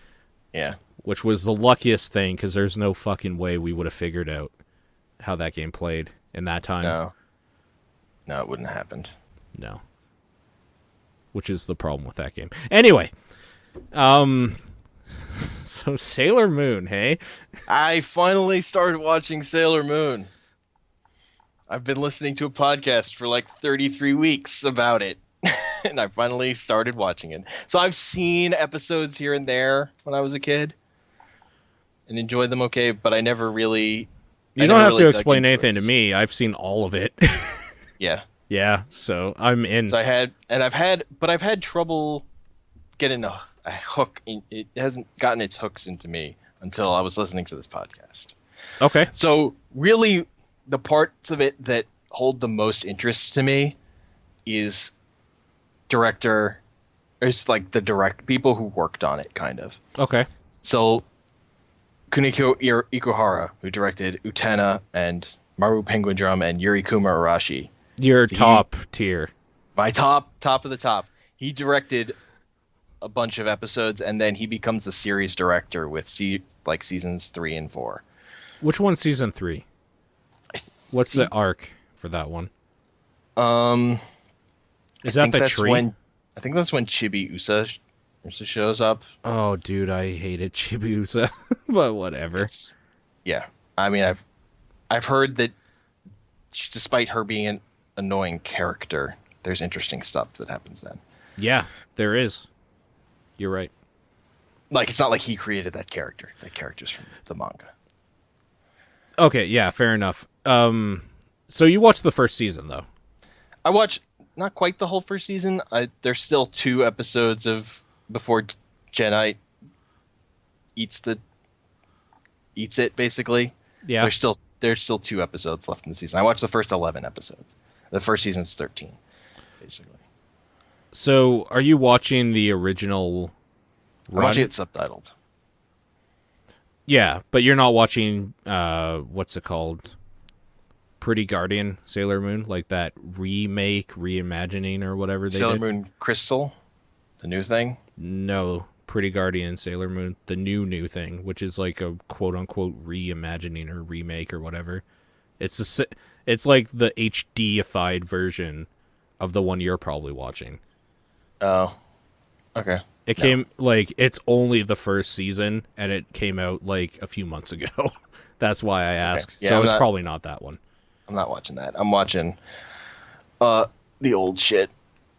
And I was gonna, because it's been uploaded to Hulu. Oh, weird. But I have issues with Hulu, so I ended It's up on just downloading Crunchyroll, isn't it?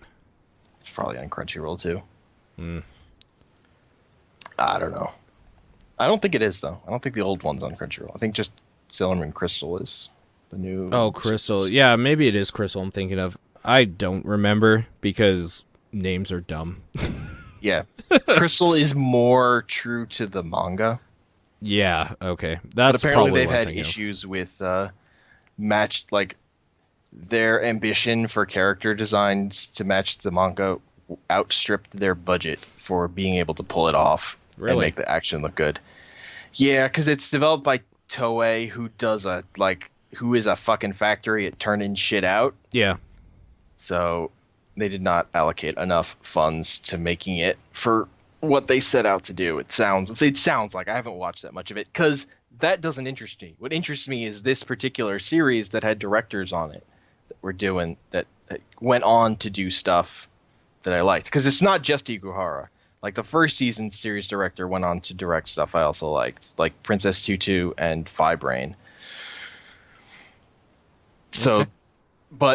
So the episode that really stuck out to me was episode 6, which was directed by Ikuhara, and is of like the first 6 episodes, only 3 of them were originally dubbed in English. Okay.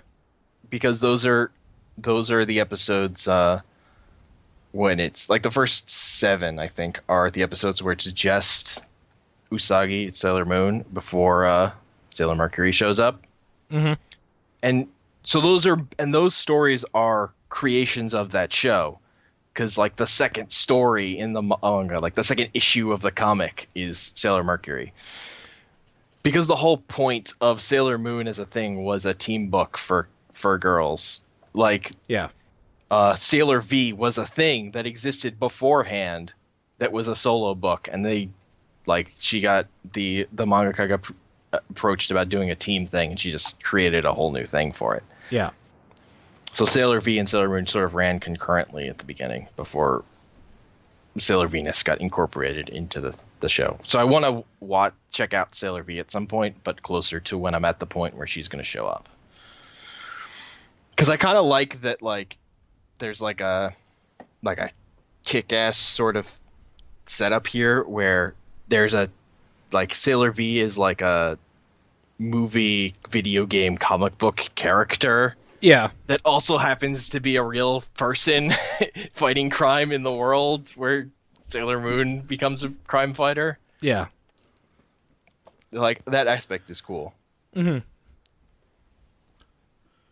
So yeah, I like it. It's cool how Usagi is such a she's like cowardly and she cries. Like, she's a very flawed character. Yeah. Just in the moment when she has to do the thing, she does the right thing. But all around there, she's not a role model. Yeah. Which I like. I like that. Yeah, I do too. I like it quite a bit.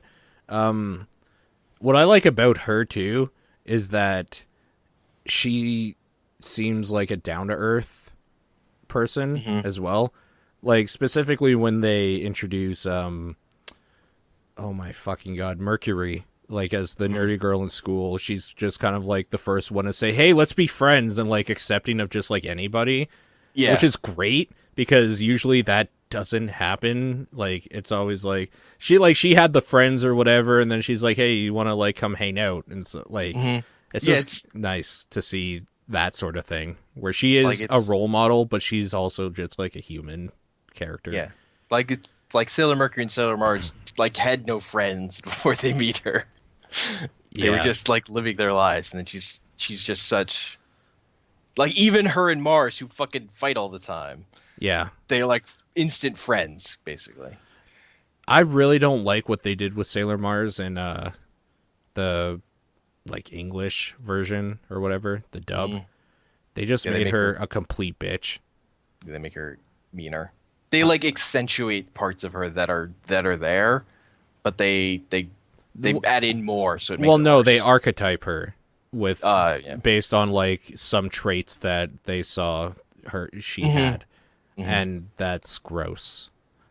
That's just simplifying. Like, it's the classic, like, American audience is too dumb to like think should be just like human beings with multiple emotions. So this is the fiery, angry one. It's really too bad what they did. And they make like Usagi into Serena, and she's just way too whiny and annoying, and dumb Valley Girl. Like, they lose a lot of who these characters actually are as like human beings into just making them archetypes for this group. And that's gross. That's really gross to me. I don't like it. Yeah. Who's your favorite Sailor Scout? I don't know that I have one yet. I don't know that I've decided. I probably like Sailor Moon the most so far.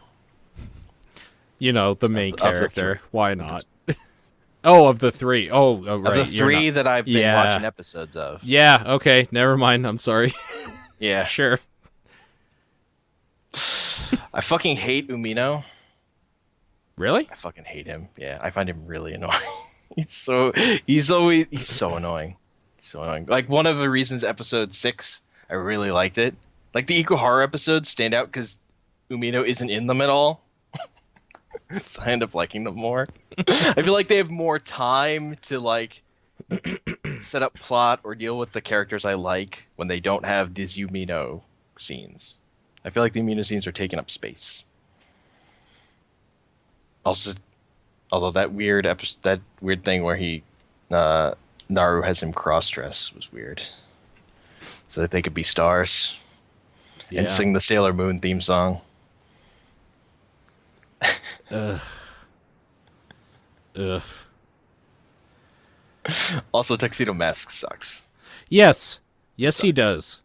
He is the most unnecessary character and kind of downplays how good like the Sailor Scouts are just by seeming to be the guy who saves them every now and then. Yep. That's what I also liked about the first Ikuhara episode. Is the first episode that Mamoru doesn't show up at all. Too. I think the episode before Tuxedo Mask might not show up, but like that's like the first point of the show where she solves the problems herself. That she doesn't need him to show up and save her. Yeah. Which they then backslide into that a little bit too. Yeah. But I also so one of the things I know about Ikuhara is that he kind of hated Tuxedo Mask. Like the stories he wrote was always about horrible things happening to him later on, apparently. Like, and he gave an explanation once where he said where he thought of Usagi as he was like joking, and he said he thought of Usagi as his girlfriend, so he didn't want this other guy coming in and stealing her from him. But his like actual reason it said was he doesn't like when female characters get paired with male characters and the female character gets subsumed by it. Mm-hmm. Like he writes lesbian characters a bunch because he feels like that keeps them on equal footing. Whereas in a lot of fiction, when you have a male and a female, the male takes a more prominent role once you pair them up like that. Yeah.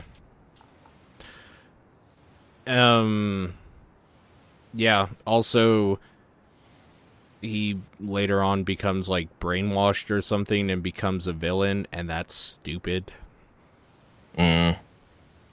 Because the whole reason for that is so girls can live out the fantasy of changing the guy that they want. There's a lot that's weird. They miss the mark on a lot of stuff. Like the episode that's all about how Usagi wants to lose weight because she's too fat. And she is drawn like every other girl. She's drawn like a fucking stick figure. Every girl that I forget the mangaka's name, but like she draws all her people the same, where all the girls are like stick figures, but they're all leg. Did you see the picture that Wayward linked? I haven't looked at it. All I know about Tuxedo Mask is this image, and it's so true. No, he didn't do nothing. He threw a rose. Yeah. He throws a rose. Yeah. Then he leaves. Yeah. That's almost worse than nothing. That one episode he drives a bus. Like he literally shows up just to drive a bus at the end of one episode. Like usually what his contribution is by like showing up on the scene and saying like you can do it, or giving a piece of like wisdom, or hitting somebody with his cane and then walking away like he does nothing. It's amazing. I fucking hate that character. I hate him so much. Bad. It's just unnecessary fluff on something. It's like the fat on the steak, where it's just like some people like it for like a little extra taste or something, but I just want the meat. Like I want the. Well, I like it when Usagi like overcomes her own flaws, to do the right thing and save the day. And when he shows up, I don't feel like that's happening. It undermines it. Yes. Yeah. Yeah. You're totally right. You haven't met Makoto then yet, right? No, he shows up. He's like Usagi keeps bumping into him on the street in the places she's going, and they just calls her dumpling head, and like laughs at her. Wait, we're talking about a different person then. Makoto's Sailor Jupiter. Oh, you're right. You're right. Never mind. I haven't met her yet. Sailor Jupiter doesn't show up for a while. She shows up quite late. Yes. What episode are you on? 11. She might be 13. I think you're coming up on it. But, she doesn't show up till episode 25, I think. Are you Jupiter? Fucking serious? Yeah, she's late. What? If that's true, when does Venus show up? I don't even know. She hasn't even shown up through 33, which is where I'm listening to on the podcast. Good fucking lord. There's a There's a Okay. lot of Sailor Moon I feel like that was like cut down or something. in Crystal.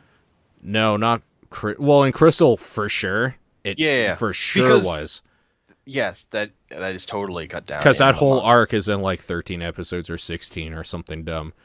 The But whole first arc is like 3 issues of comic book. yeah. No, I'm talking about like just from my memory back in the day. Oh yeah. Yeah. Yeah. How much money would someone have to donate to get you to eat a little poop nugget on stream for our entertainment? You might have to donate the poop nugget. So whatever shipping is, I guess. So you're enjoying it though. You're enjoying some Yes, Sailor Moon. I've gotten it's hooked me, so I'm gonna keep watching that. That'll be a thing I keep watching. Okay. Cool. I should rewatch those, like the original run. Because Crystal, I really liked Crystal from what I watched, but all it did was make me want to watch the stuff I grew up with. So I should just go back and do that. That stuff's kind of hard to find, though, like a torrent for it to download all of it. I don't That's know. what I found. You did find it? Okay. Yes, that's how I got it. Because Hulu has a glitch for me where the message that says press escape to exit full screen won't go away, which I find infuriating. Mm. It's like that on top of ads. It's too much. It's too much. That. The chat. I have a little turd ball and a carton of Whoppers I could send you guys. Turd roulette. God damn it. I don't know why I'm so entertained by that idea. Like, I would not want to be the one doing it, but I would love to see somebody, like, just slowly, methodically get to the bottom of a Whoppers thing and just be like, we're down to, like, a 33% chance, you guys. Don't know what we're going to do now. Yeesh. So this all stemmed from you listening to the podcast or whatever about Sailor Yes. Moon. I actually linked that in the show notes for the last episode when you were talking about it. Mm-hmm. And in that same show, we were talking about this other podcast, the Worst Idea of All Time podcast, Yes. which I listened to one episode of. And for anybody who doesn't remember or doesn't know, this is a podcast devoted to the idea that these two friends would every week do a viewing of Grown Ups 2, that terrible Adam Sandler movie, and then do a podcast about it for a whole year. And they did it. So what episode are you up to on that? So I've listened to 10 of them so far. Okay. How quickly does it devolve into them just being like, fuck this movie? So the 10th episode is where they decide to allow themselves to drink while watching the movie. So it's going to get weirder. Yeah. In that Okay. episode, they start talking about deep-throating bananas. That is probably the proper progression. Yeah. There. But like by episode 2 or 3, they're like, I don't know, I can do this. Honestly, Already even on the first episode, they're Yeah. just like, they just hate it so much already. They're like, and they really like question if anybody's ever gonna listen to this. Like they do a lot of that too. I think it's done quite well, right, for them. Yeah, I'm pretty sure. Like Yeah. I've heard about it a bunch of different places. So Yeah. it seems like it. It's honestly not the worst idea. Like, I know why it's called that, but it's kind of an ingenious idea to just do something over and over and just like show how slowly you're becoming mad. Yeah. Well, it's also great because they pick a movie that, so no one, it's like that right balance of it's like, it's not so terrible that it's like entertaining or anyone would say it's the worst movie ever made. Mm-hmm. It's just like that garbage comedy Yeah. that All Adam Sandler nobody. movies are, basically, at this point. Yes, Yeah. it's just fucking mush that like just no one involved in it cares or gives any effort. So it doesn't have that quality of terrible movies where it's like really authentic. That's Yeah. like it has that room quality of like this is like my vision or like Yeah. that failed artistry. It's just fucking people who are professional comedians not trying at all. Mm-hmm. They're just there, Yeah, and they were making too much money. way Like, too that much movie money. did way too well, which makes me so angry at humanity. And Alley Cat is in the chat's right. It's torture. It sounds like total torture. It is. They are torturing themselves for our entertainment, and that is brilliant. That's a good idea for a podcast. Yep. Yeah. Also, like they institute a rule where they can't look at their phones while they watch the movie. Oh, fuck. Sounds like it makes it brutal for them. So they have to sit there and watch. Yeah. Oh, man, There they're... was like an episode where they said that it had finally happened where they sort of turned on each other during the movie. That they're sort of mad just at each other while watching it. God damn it, man. The movie was turning them against each other. For IE Dirty in the chat, we are talking about a podcast called The Worst Idea of All Time podcast, where two guys are watching Grown Ups 2 every week and then podcasting Every about it. week. Every Two single week. comedians. They're not just any two guys. They are professional comedians. But they are guys. Yes, they are guys. They are from New Zealand. So also, it's just cool to listen Accents. to people with New Zealand accents. Yeah. It's just a cool accent. Are you able to distinguish between a New Zealand accent and an Australian accent? Yes. Okay. They're pretty different. What about their So, like, Flight accents of the or Conchords a is really, Southern like, hammered that African home. accent? Southern African accent. Yeah. I feel like I'm not regularly listening to that enough to be able to know exactly what that is. I mean, I know it, but I never had like a TV show I was watching every week where I was listening to that accent. Whereas New Zealand, I was watching Flight of the Conchords. So Sure. I got a pretty good grasp on that accent. True. And you watched Lord of the Rings, which happened in New Zealand. So you have that background too. And I've watched Power Rangers, which films in New Zealand for a lot of its later half. I really enjoy Power Rangers. Still. Power Rangers RPM is actually great. I don't know what you're talking about. I don't know That what was- that is. That was gonna be the last season, and it takes place in the post-apocalyptic future, where Yeah. the robots have killed almost everyone except this one city. Sounds It was great. like their send off when the faction of the writing staff that wanted to like tell like regular stories and not just be dumb got in control. It's also hilarious because the footage they're adapting was the dumbest thing, like the silliest series that was all about talking cars that looked like animals, and they're trying to tell the serious story about a post-apocalyptic future. Wow. It's great. Wow. Also, it also sort of has like the best acting in Power Rangers, I would say. Remember VR Troopers? I do remember VR Troopers. Well, sort of. I mean, I watched it. I remember that quarry, like that pit of stuff they would always fight in every episode. Yeah. Yeah. Question from the chat. Can you tell the difference between Australian and English? And I mean like the British English. Yes. That's easy. Is it? Maybe you haven't ever heard how a British person talks.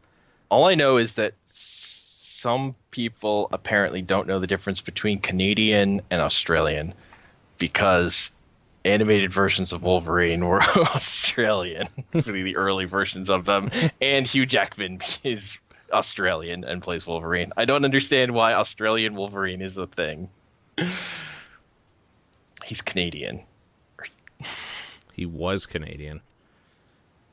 apparently. Until Hugh Jackman came on the scene. No, before that, the early animated versions of him have Australian accents for no reason.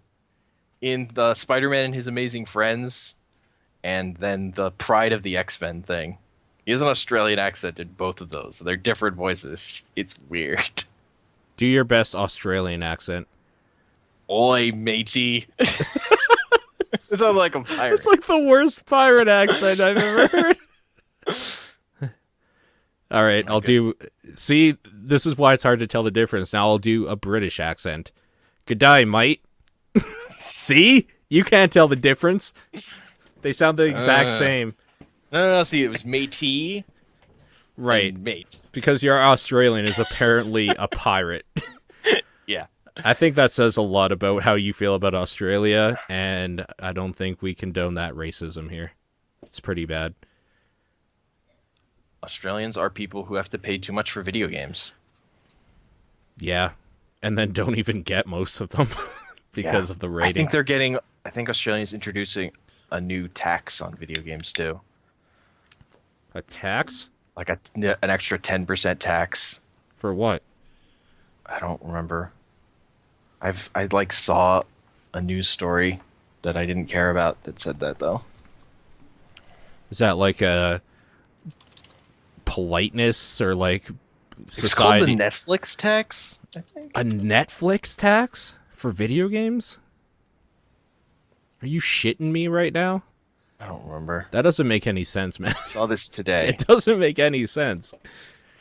Netflix tax confirmed for Australia. Expect 10% price rise on digital goods. Oh, digital Goods. Yeah. Okay. Okay. Yeah. Cross Contour TV in the chat saying UK pays more for video games digitally.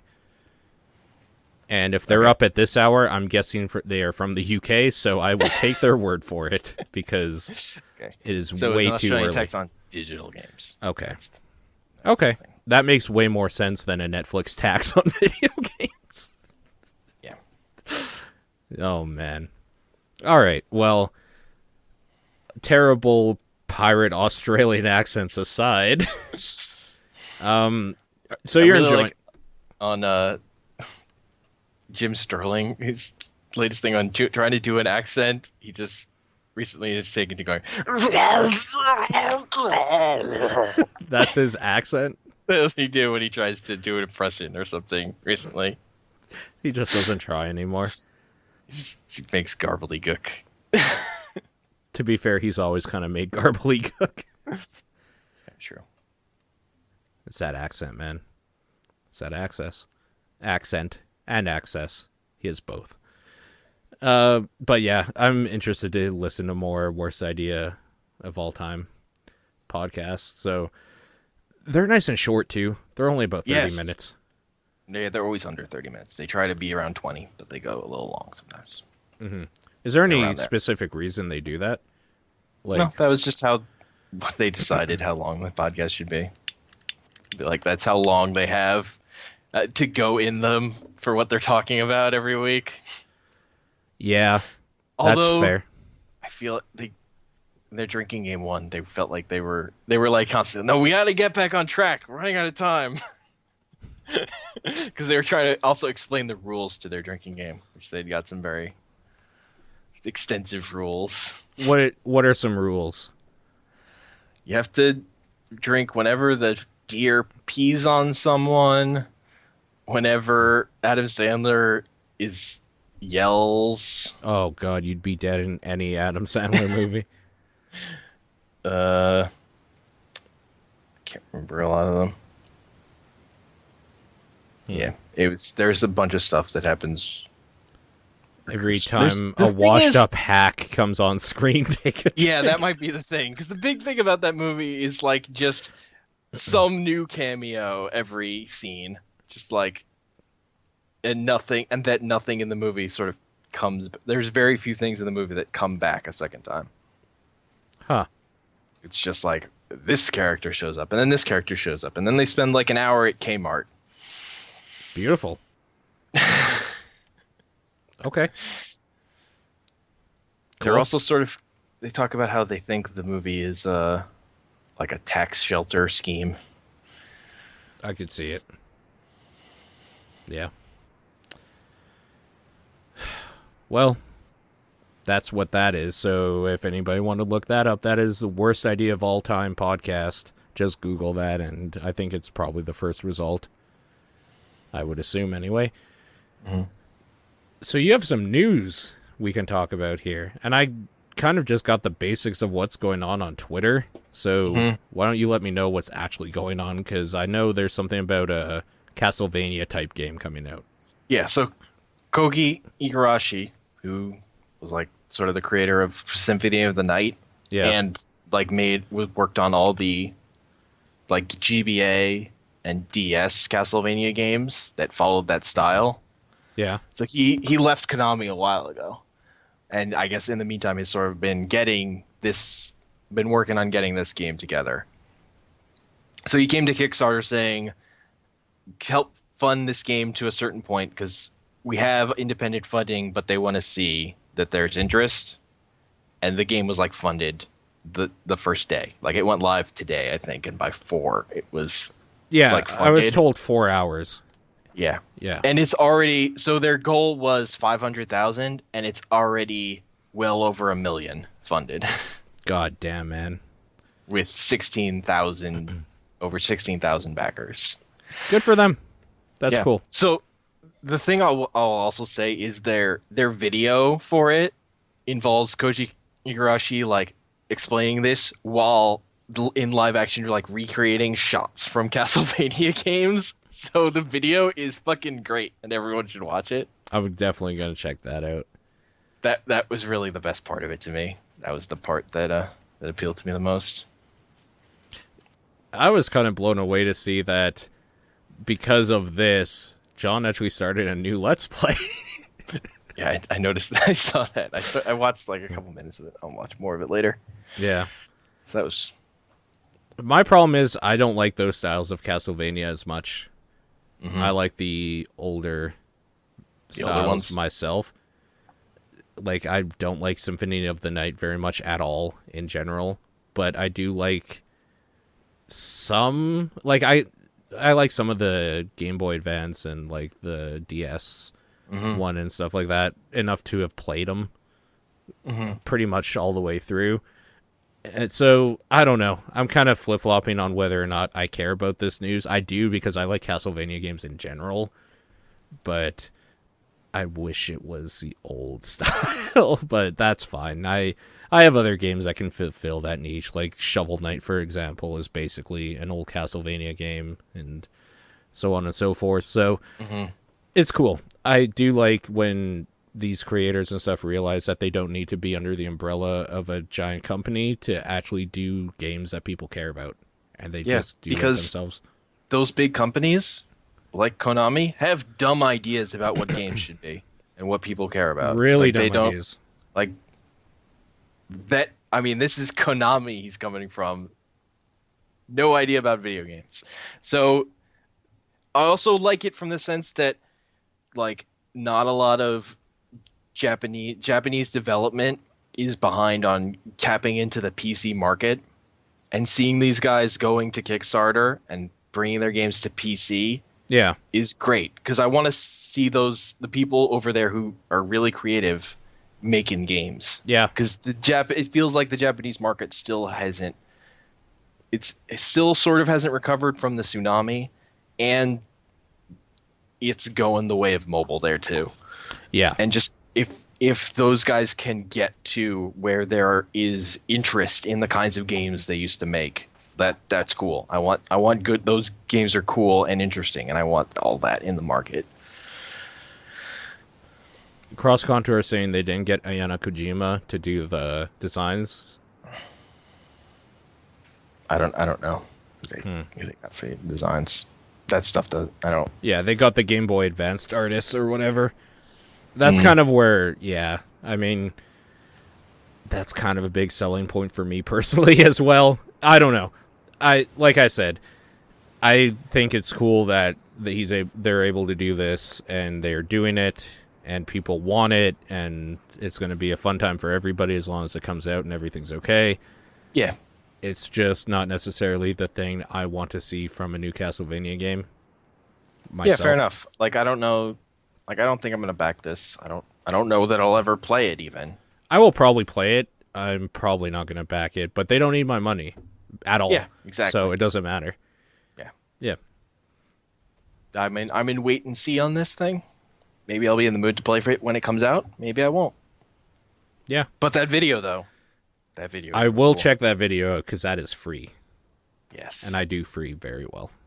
It's also not a very long time, Sync. So I won't have to worry about postponing my Sins of a Dark Age learning. Yeah. Perfect. That's good to know. I think that about wraps it up. Yep. What is that, only like 10 hours this time? It's not so bad. Slacking. Slacking, exactly. Nothing really new that I can think of coming up on the site this week. This weekend, on Sunday, we will be doing Dungeons & Dragons. So yes. What was it? Yalathon, I think.